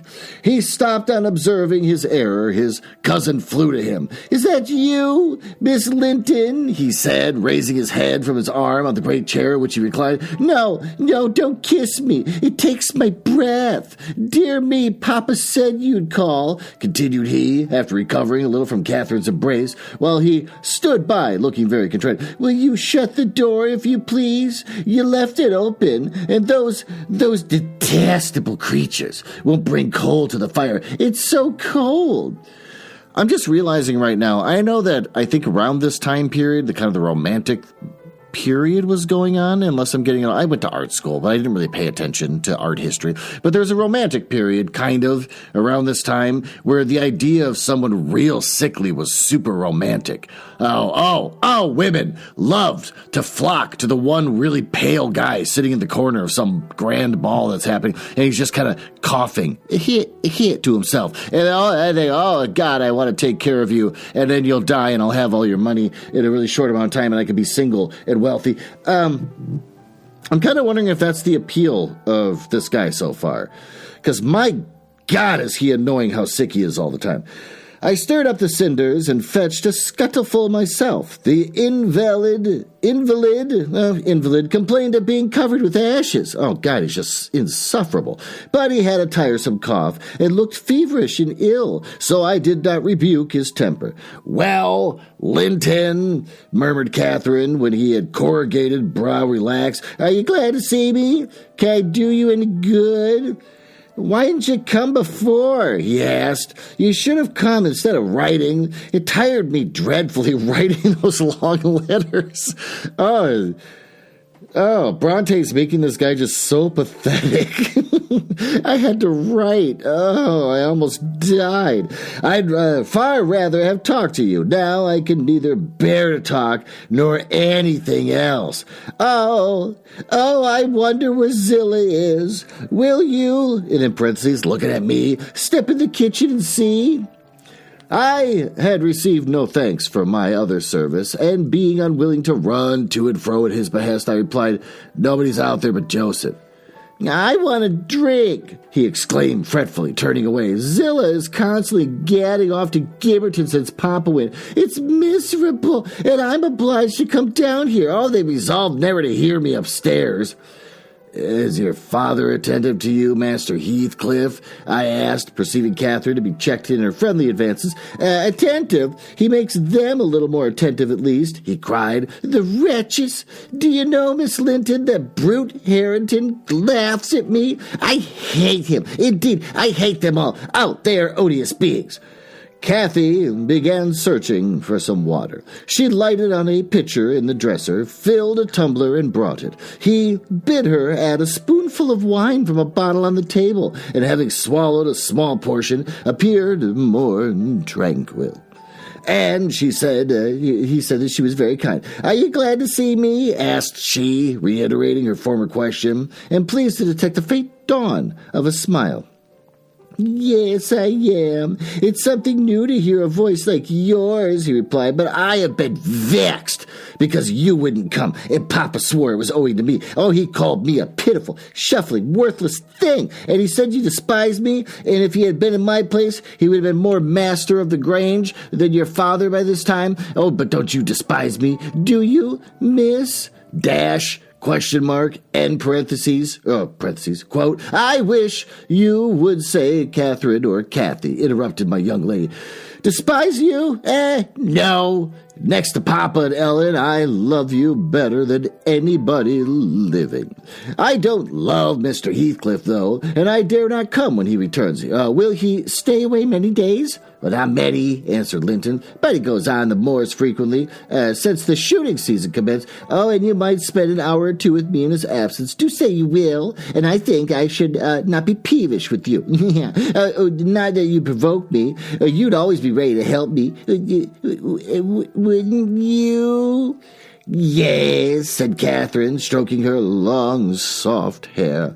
If I could only get Papa's consent, I'd spend half my time with you. Oh, pretty Linton. I wish you were my brother. Oh, well, that just killed all of his sexual feelings he's got going on. He wants to marry her.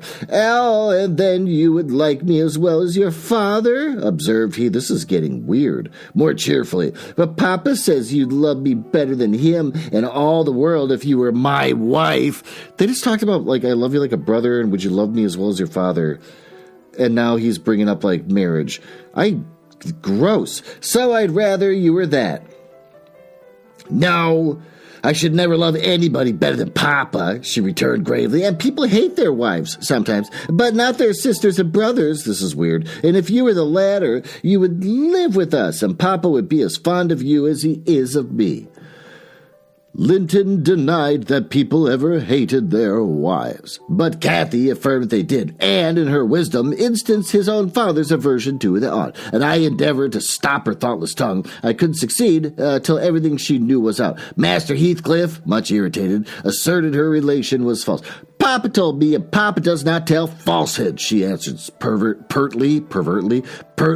My Papa scorns yours, cried Linton. He calls him a sneaking fool. Yours is a wicked man, retorted Catherine, and you are very naughty to dare to repeat what he says. Oh, he must be wicked to have made Aunt Isabella leave him as he did. Well, she didn't leave him, said the boy, and you shan't contradict me. She did, cried my young lady. Well, I'll tell you something, said Linton. Your mother hated your father. Now then.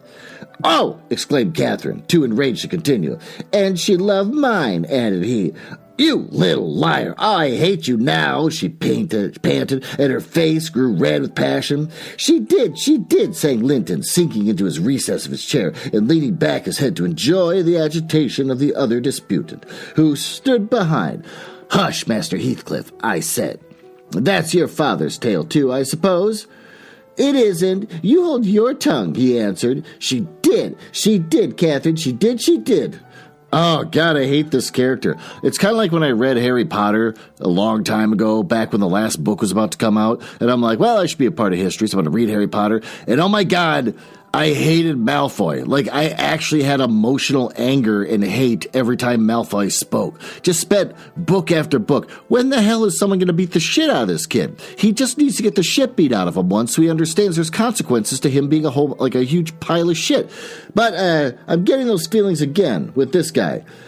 Cathy, beside herself, gave the chair a violent push and caused him to fall against one arm. Oh, he was immediately seized by a suffocating cough that soon ended in his triumph, and it lasted so long that it frightened even me. As to his cousin, she wept with all her might, aghast at the mischief she had done, though she had said nothing. I held him till the fit exhausted itself, and he thrust me away and leant his head down silently.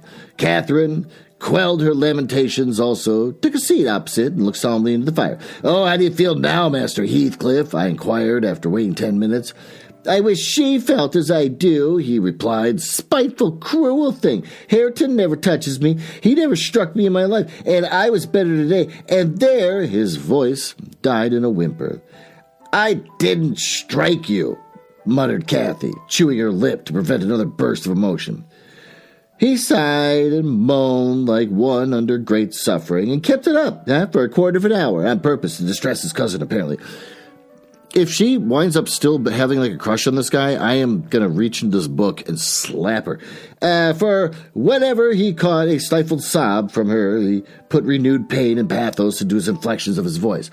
I'm sorry I hurt you, Linton, she said at length, racked beyond endurance, but I couldn't have been hurt by that little push, and I had no idea that you could either. You're not much, are you, Linton? Don't let me go home thinking I've done you harm. Answer! Exclamation point. Speak to me.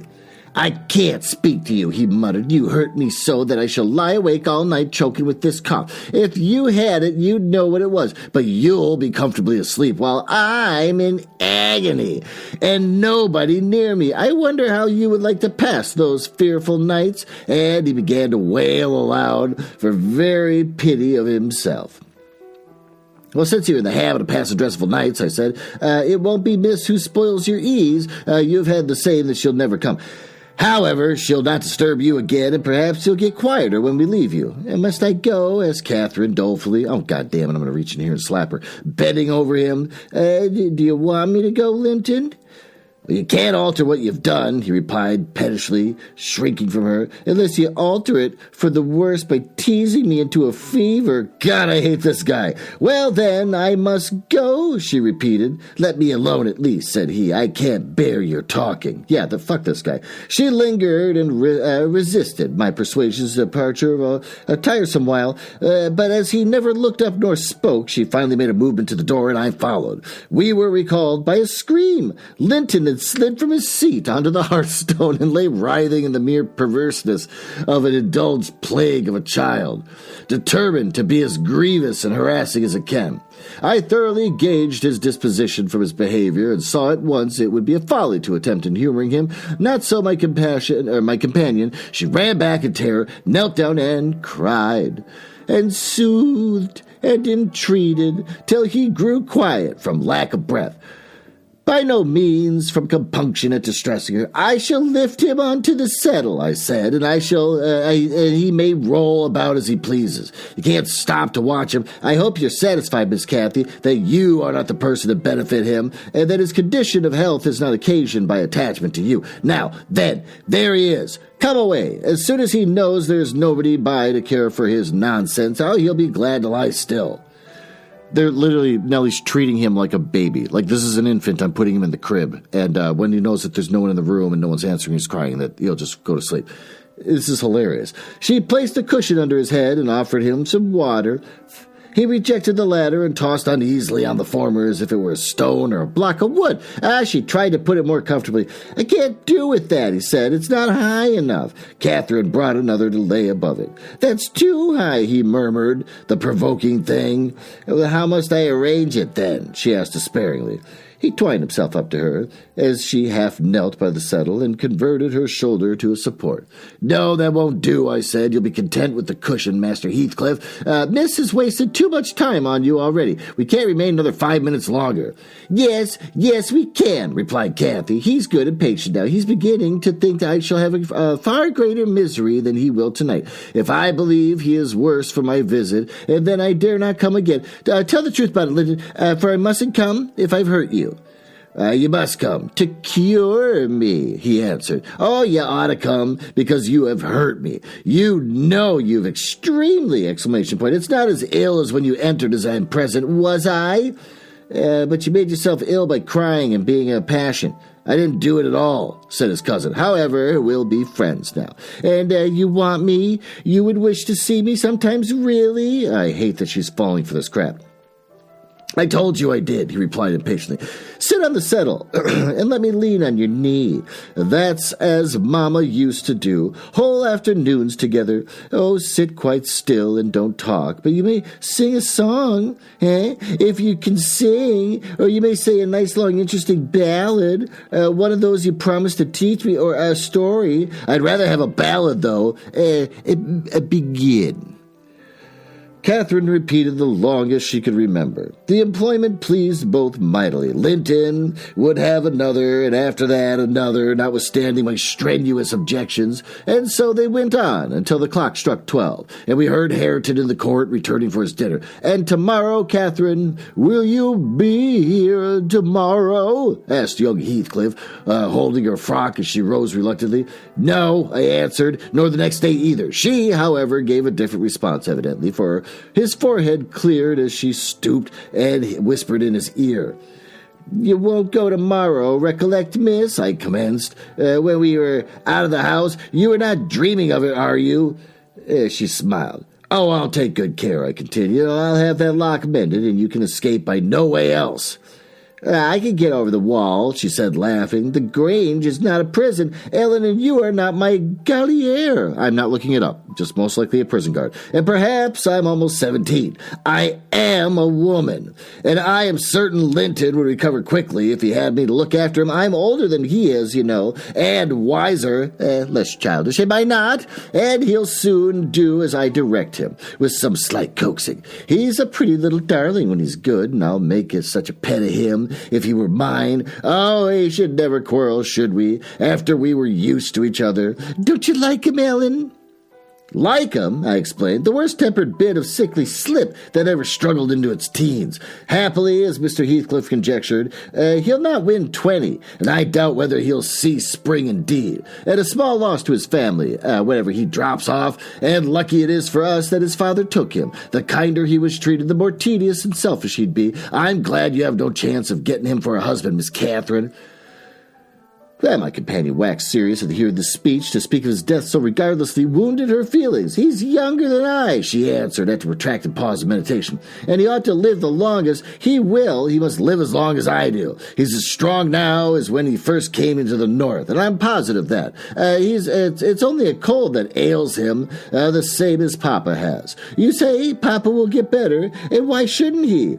Well, I cried. After all, we needn't trouble ourselves for listen, miss, and mind, and I'll keep my word. If you attempt going to Wuthering Heights again, with or without me, I shall inform Mr. Linton, and unless he allows it, the intimacy with your cousin must not be revived. I'm still frightened of birds in this basement, so I'm screwing up my reading all over the place. It has been revived, muttered Cathy sulkily. Well, it must not be continued then, I said. We'll see, was the reply when she set off at a gallop, leaving me to toil in the rear. Now we both reached home before dinner time.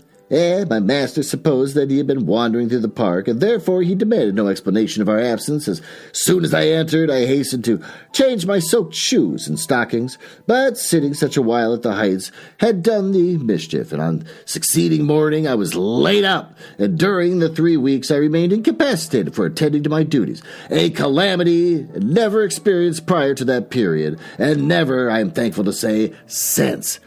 My little mistress behaved like an angel in coming to wait on me, and cheer my solitude and confinement brought me exceedingly low. Oh, it is wearisome, the stirring active body, but few have slighter reasons for complaint than I had. The moment Catherine left Miss Linton's room, she appeared at my bedside.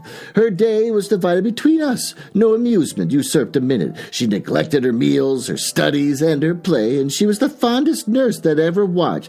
Oh, she must have had a warm heart, then she loved her father so to give so much to me. And I said her days were divided between us, and the master retired early, and I generally needed nothing after 6 o'clock.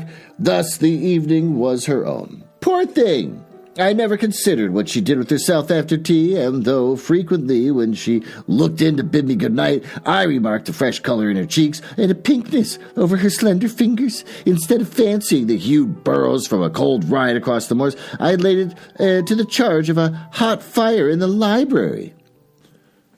Chapter 24. Thank God it's the last one of the day. Oh, at the close of 3 weeks, I was able to quit my chamber and move about the house. Oh, and on the first occasion of my sitting up in the evening, I asked Catherine to read to me because my eyes were weak, and we were in the library, the master having gone to bed. She consented rather unwillingly, and I fancied, and imagining a sort of books did not suit her, I bid her please herself in the choice of what she pursued. Oh, she selected one of her own favorites and got forward steadily, about an hour, and then came frequent questions. Ellen, are you not tired? Hadn't you better lie down now? You'll be sick keeping up so long, Ellen. No, dear, I'm not tired, I returned continually. Perceiving me immovable, she essayed another method of showing her disrelish for her occupation. It changed to yawning and stretching, and Ellen, I'm tired. Give over then and talk, I answered.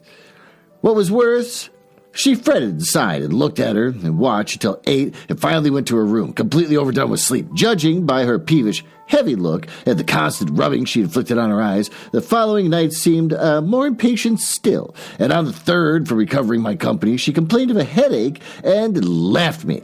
Oh, and I thought her conduct, odd, and having remained alone a long while, I resolved on going and inquiring whether she were better, and asking her to come and lie on the sofa instead of upstairs in the dark. No, Catherine, could I discover upstairs, and none below. The servants affirmed that they had not seen her, and I listened at Mr. Edgar's door. All was silence.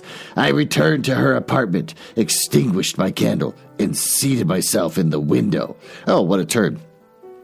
It's gonna be like those, noir movies where like the gumshoe comes back into his weird little office and then like the client or the murderer is just sitting there in the dark in his chair like, you finally arrived, when they turn on the light. She's doing the same thing. The moon shone bright, a sprinkling of snow covered the ground, and I reflected that she might possibly have taken into her head to walk about the garden for refreshment. I did detect a figure creeping along the inner fence of the park, but it was not my young mistress. On its emerging into the light, I recognized one of the grooms. He stood a considerable period viewing the carriage road through the grounds, and then started off at a brisk pace as the bird. It's the bird. I'm terrified of birds. Leading Mrs. Pony. And there she was, just dismounted and walking by its side. The man took his charge stealthily across the grass toward the stable, and Cathy entered by the casement window of the drawing room and glided noiselessly up to where I waited for her. Oh, she put the door gently to, slipped off her snowy shoes, untied her hat, and was proceeding unconscious of my espionage to lay aside her mantle when I suddenly rose and revealed myself. The surprise petrified her in an instant, and she uttered an inarticulate exclamation and stood fixed. My dear Catherine, I began, too vividly impressed by her recent kindness to break into a scold. Where have you been riding out at this hour? And why should you try to deceive me by telling a tale? Where have you been? Speak! To the bottom of the park, she stammered. I didn't tell a tale. And nowhere else? I demanded. No, was the muttered reply. Oh, Catherine, I cried sorrowfully. Sourfully? Sourful.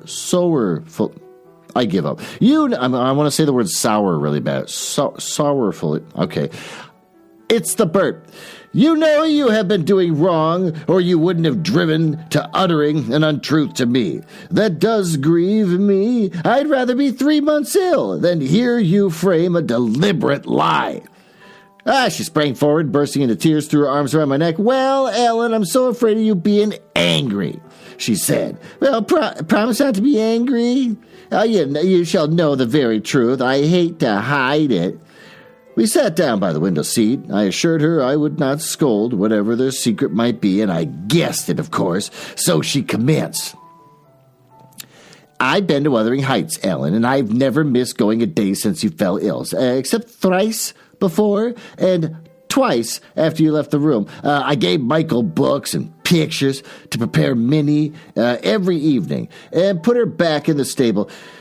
You mustn't scold him either, mind. I was at the Heights by 6:30 and generally stayed till 8:30, and then I galloped home. I was not to amuse myself that I went. I was often wretched all the time. Now and then I was happy, once in a week perhaps. At first I expected there would be a sad work, persuading you to let me keep my word to Linton, for I had engaged to call him again the next day, when we quitted him, but you stayed upstairs on the morrow, and I escaped that trouble. While Michael was refastening the lock of the park door that afternoon, I got possession of the key, and I told him how my cousin wished me to visit him because he was sick, and he couldn't come to the Grange, and how Papa would object to my doing. And then I negotiated with him, about the pony. He's fond of reading, and he thinks of leaving soon to get married, so he offered if I would lend him books out of the library to do that I wished, but I preferred giving him my own, and that satisfied him better. On my second visit to... Oh, my God, we're going to go through every single visit. On my second visit to Linton, seemed in lively spirits, and Zilla, that is their housekeeper, made us a clean room and a good fire, and told us that as Joseph was out at a prayer meeting and Hareton Earnshaw was off with the dogs, robbing our wood of pheasants, as I heard afterwards, we might do what we liked. She brought me some warm wine and gingerbread, and appeared exceedingly good-natured, and Linton sat in the armchair, and I in the little rocking chair on the hearthstone, and we laughed and talked so merrily, and found so much to say, how we planned where we go, and what we do in the summer, and I didn't repeat that, because you'd call it all silly. One time, however, we were near quarreling, and he said the pleasantest manner of spending a hot July day was lying from morning till evening on the bank of the heath in the middle of the moors, with bees humming dreamily about among the bloom, and larks singing high up overhead, and the blue sky and the bright sun shining steadily and cloudlessly. That was the most perfect idea of heaven's happiness. Mine was rocking in a rustling in a green tree, with the west wind blowing, and the bright white clouds flitting rapidly above, and not only larks, but throstles, blackbirds, and linnets, and cuckoos, pouring out music on every side. And the moors, seen at a distance, broke into cool, dusky spells. Dells, not spells, dells, but closed by the great swells of long grass undulating in the waves of the breeze, in the woods and the sounding water. The whole world awake and wild with joy. Oh, he wanted to all lie in ecstasy of peace, and I wanted all to sparkle and dance in glorious jubilee. And I said his heaven would only be half alive, and he said mine would be drunk. I said I should fall asleep in his, and he said he could not breathe in mine, and began to grow very snappish. At last we agreed to try both, as soon as the right weather came, and when we kissed each other and were friends. After sitting still an hour, I found all the great room with its smooth, uncarpeted floor, and thought how nice it would be to play in, and we removed the table, and I asked Linton to call Zilla in to help us, and we'd have a game of blindman's bluff. Oh, and she should try to catch us. Yeah, you used to, Ellen. He wouldn't. There's no pleasure in it, he said, and he consented to play a ball with me. What is with this guy? So he won't play blindman's bluff, but he'll play ball. Not the kind of ball we would know. What does he just sit on the floor, just roll a ball back and forth between each other? We found two in a cupboard among a heap full of toys, tops and hoops, and battledores and shuttlecocks. One was marked C, and the other H. I wish to have the C because that stood for Catherine, and the H might be for Heathcliff, his name, but the brand came out of H, and Linton didn't like it. I beat him constantly, and he got so cross again, and coughed, and returned to his chair. That night, though, he easily recovered his good humor, and was charmed with 2 or 3 pretty songs, your songs, Ellen, and when I was obliged to, he begged and entreated me to come following evening, and I promised. Oh, Minnie and I went flying home as light as air, and I dreamt of Wuthering Heights and my sweet, darling cousin till morning. On the morrow, I was sad, partly because of you. You were poorly, and partly I wish because my father knew and approved of my excursions. But it was beautiful moonlight after tea, and as I rode on, the gloom cleared, and I shall have another happy evening. I thought to myself, and what delights are more, my pretty Linton will. I trotted up the garden and was turning round to the back, and when that fellow Earnshaw met me, took my bridle, bid me go in by the front entrance. Oh, he patted Minnie's neck and said she was a bonny beast, and appeared as if he wanted me to speak to him. I only told him to leave my horse alone, or it would kick him. And he answered in his vulgar accents, oh, it wouldn't do Mitch hurt if I did, and surveyed its legs with a smile. I was half inclined to make a try. However, he moved off to open door, and as he raised the latch, he looked up at the inscription above and said, with a stupid mixture of awkwardness and elation, Miss Catherine, I can read yon now. Wonderful, I exclaimed. Pray, let us hear you. You are grown clever. He spelt and drawed over the syllables by name, Hareton Earnshaw. And the figures, I cried encouragingly, perceiving that he came to a dead halt. I cannot tell them yet, he answered. Oh, you dunce, I said, laughing heartily at his failure. The fool stared with a grin hovering about his lips and a scowl gathering over his eyes, as if uncertain whether he might not join in my mirth, whether it was not a pleasant familiarity, or if it really was contempt. I settled his doubts by suddenly retrieving my gravity and desiring him to walk away, for I came to see Linton, not him. He reddened. I saw that by moonlight. It dropped his hand from the latch and skulked off. a picture of mortified vanity. He imagined himself to be as accomplished as Linton, I suppose, because he could spell his own name. It was marvelously discomfited that I didn't think the same. "Stop, Miss Catherine, dear," I interrupted. "I shall not scold, but I don't like your conduct there. If you had remembered that Hareton was your cousin as much as Master Heathcliff, you would have felt how improper it was to behave in that way. At least, it was a praiseworthy ambition for him to desire to be as accomplished as Linton. And probably he did not learn merely to show off. You had made him ashamed of his ignorance before. Oh, I got no doubt that he wished to remedy it and please you. To sneer at his imperfect attempt was bad breeding. Had you been brought up in his circumstances, would you be less rude? He was quick and as intelligent as a child as you ever were, and I'm hurt that he should be despised now, because that base Heathcliff has treated him so unjustly." "Well, Ellen, you won't cry about it, will you?" she exclaimed. Wow, what a turd.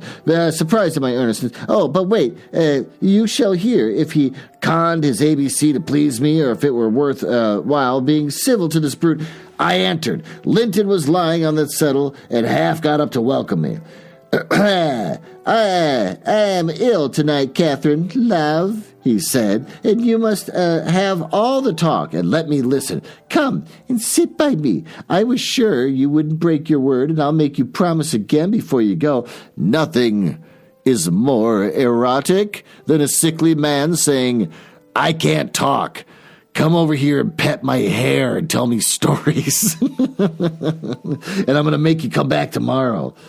I knew now that I mustn't tease him, as he was ill, and I spoke softly and put no questions, and avoided irritating him in any way. I had brought some of my nicest books for him, and he asked me to read a little one, and I was about to comply when Earnshaw burst the door open, having gathered venom with reflection. He advanced direct to us, seized Linton by the arm, and swung him off his seat. "Get to thy own room," he said in a voice almost inarticulate with passion, and his face looked swelled and furious. "Take her there, if she comes to see thee. Thou shalt keep me out of this. Begone with thee both." Burp, he swore at us and left Linton no time to answer, nearly throwing him into the kitchen, and he clenched his fist as I followed.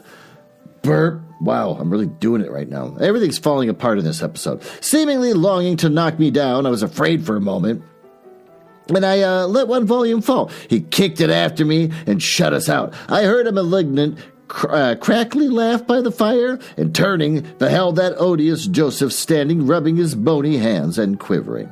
I were sure he'd starve ye out. I hate this. He's a grand lad. He's getting to right spirit in him. He gnaws he gnaws as weel as I do.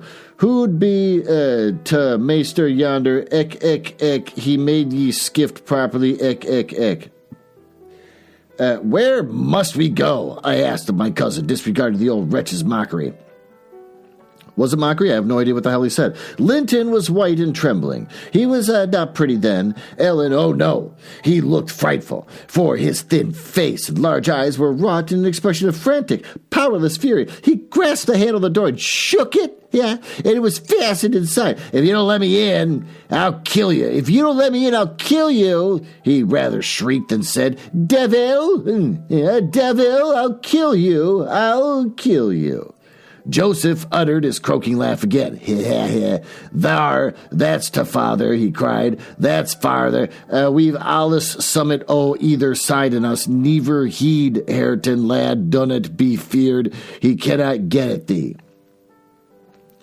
Well, I took hold of Linton's hands and tried to pull him away. Oh, but he shrieked so shockingly I dare not proceed. At last his cries were choked by a dreadful fit of coughing. Blood gushed from his mouth. Oh, my God, his ailments were not fake, and he fell on the ground. I ran to the yard sick with terror and called for Zillah as loud as I could. She soon heard me and was milking the cows in a shed behind the barn. Hurrying from her work, she inquired what was there to do. I hadn't breath to explain. Dragging her in, I looked about for Linton, and Earnshaw had come out to examine the mischief he had caused, and he was then conveying the poor thing upstairs. Zillah and I ascended after him, but he stopped me at the top of the steps and said I should shouldn't go in. I must go home. I exclaimed that he had killed Linton, and I would enter. Joseph locked the door and declared I should do no sich stuff, and asked me whether I were bond to be as mad as him. I stood crying till the housekeeper reappeared. She affirmed he would be better in a bit, but he couldn't do with that shrieking and din, and she shook me. She nearly carried me into the house. Ellen, I was ready to tear my hair off my head, and I sobbed and wept so that my eyes were almost blind, and the ruffian you have such sympathy with stood opposite, presuming every now and then that he bid me wisht, and denying that it was his fault, and finally, frightened by my assertions that I would tell Papa that he should be put in prison and hanged, commenced blubbering to himself, and he hurried out to his hide in his cowardly agitation. Still, I was not rid of him, and when the length that they compelled me to depart, I had got some 100 yards off the premises, and suddenly issued from the shadow of the roadside, and checked Minnie, and took hold of me. Miss Catherine, I am ill-grieved, he began, but it's rather too bad. Oh, I gave him a cut with my whip, thinking that perhaps he would murder me. He let me go, thundering one of my horrid curses, and I galloped home, more than a half out of my senses. And I didn't bid you good night that evening, and I didn't go to Wuthering Heights the next. I wished to go exceedingly, but I was strangely excited, and dreaded to hear that Linton was dead. Sometimes shuddered at the thought of encouraging Hareton. On the third day I took courage, and at least I couldn't bear longer suspense, and stole off once more. I went at 5 o'clock and walked, fancying I might manage to creep into the house and up to Linton's room unobserved. However, the dogs gave notice of my approach, and Zillah revived me, and saying the lad was mending nicely, and showed me into a small, tidy, carpeted apartment, where, to my inexpressible joy, I beheld Linton laid on a little sofa reading one of my books. But he would neither speak to me or look at me through the whole hour, because he's being a fussy little bastard. Ellen, he has such an unhappy temper. And what quite confounded me was that when he did open his mouth, it was to utter the falsehood that I occasioned the uproar, and Hareton was not to blame. Unable to reply, except passionately, I got up and walked from the room, and sent after me a faint "Catherine."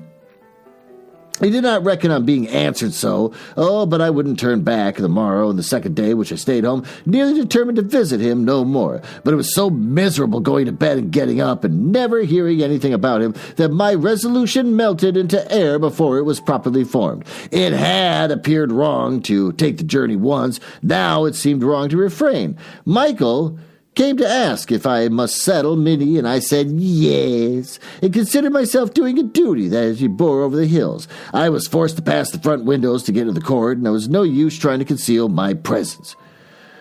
Young master's in the house, said Zillah, as she saw me making for the parlor. I went in.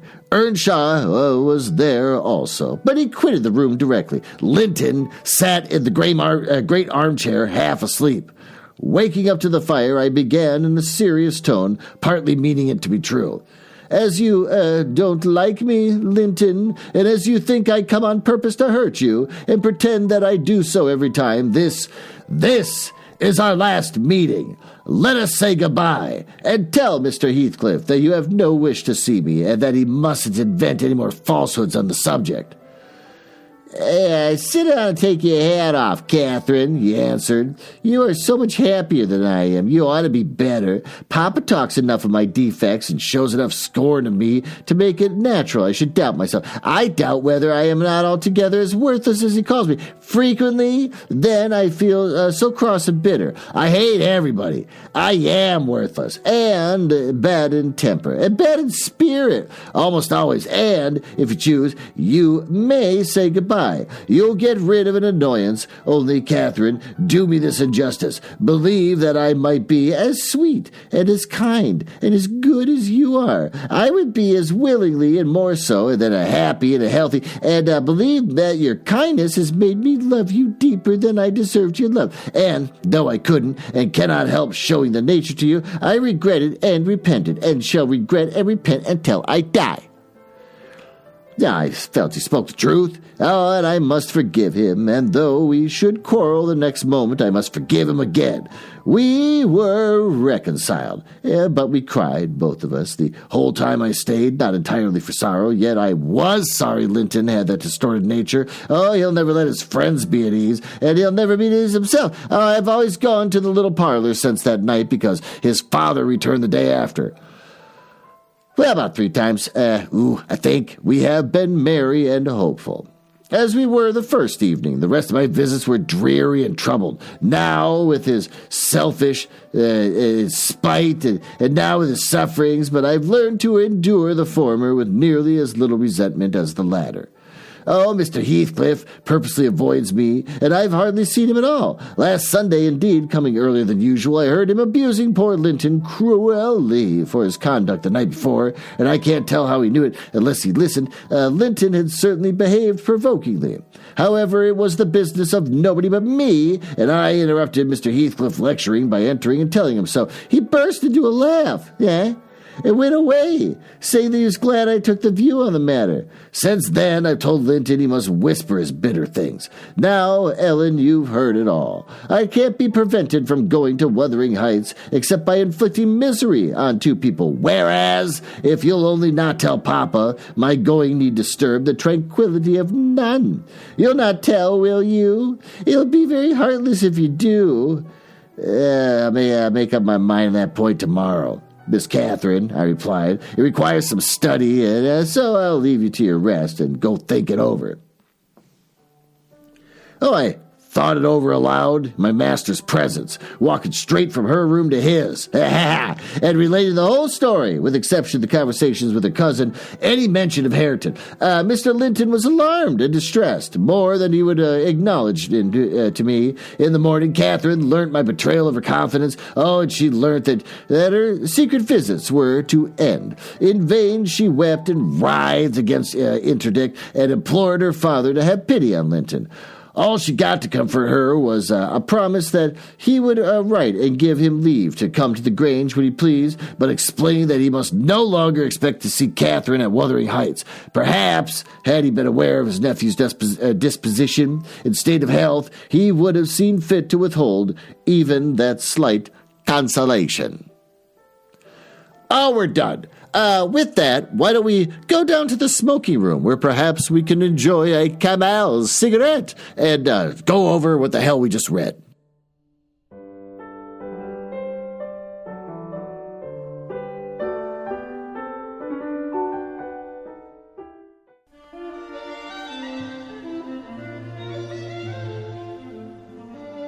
Now, there you are. Come on, sit down. Come on, take a seat. You just sat on bird shit. Yeah, you did. And I'm saying that to reflect on the fact that I actually found a bird dropping on my table that I do my podcasting on. There's a bird dropping on my podcasting table. That's the kind of world I'm living in right now. I have to thoroughly burn everything in this room because a feral bird has soiled it. What do we learn in chapters 20 through 24?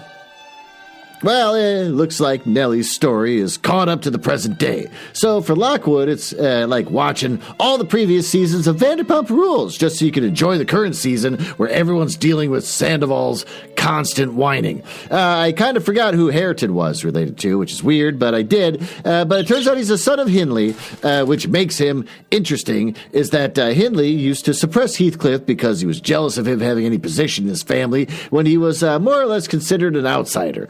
Now that Hindley is dead and Heathcliff has inherited the house and Hindley's son, he's making a point of suppressing the child in the same way, going so far as to prevent him from learning how to read, making his house what was once affluent and classy into a twisted version of what the previous generation had. Heathcliff is bitter, but he can't take his anger out on the people that have made his life hard because they're all dead, so he manipulates and bullies the descendants of those people.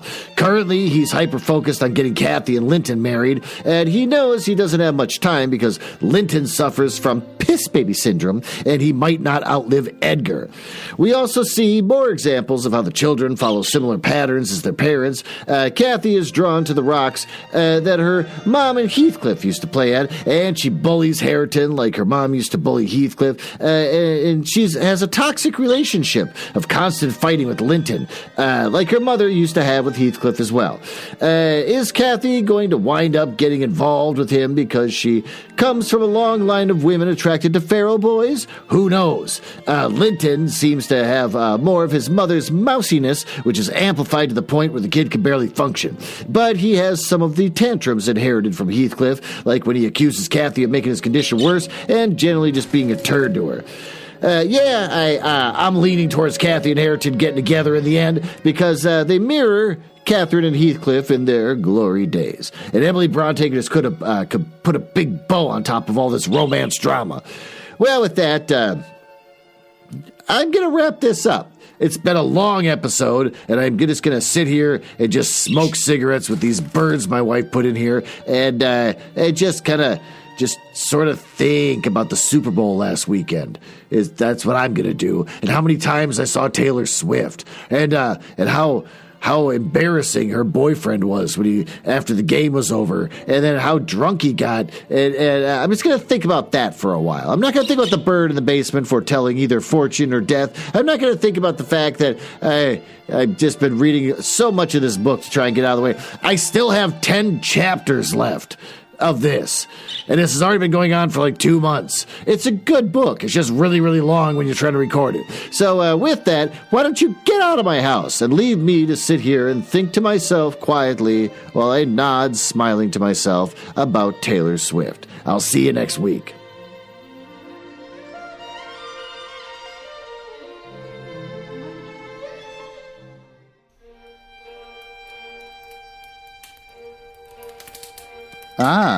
Well, it appears you found me in the part of the podcast I hate the most, where I tell you all about the places on the internet where you can find me. You can tell I hate this because of the sound effects making it sound like a stormy night in the drawing room of the damned. Now, there's that. Are you cool? I like cool people. It's the reason why I got involved in this business to begin with, just to meet cool people. Not losers. So if you're cool, feel free to go over to my website, nuzzlehouse.com, which just points you to my link tree. Everything's on the link tree. Just go to the link tree if you want to see where I am. And of course, link tree has the dumbest URL in the world. linktr.ee/nuzzlehouse. It's the dumbest thing. If you go to nuzzlehouse.com, it's just going to reroute you over there after giving you some weird error about it not being secure. I hate it. I hate the internet.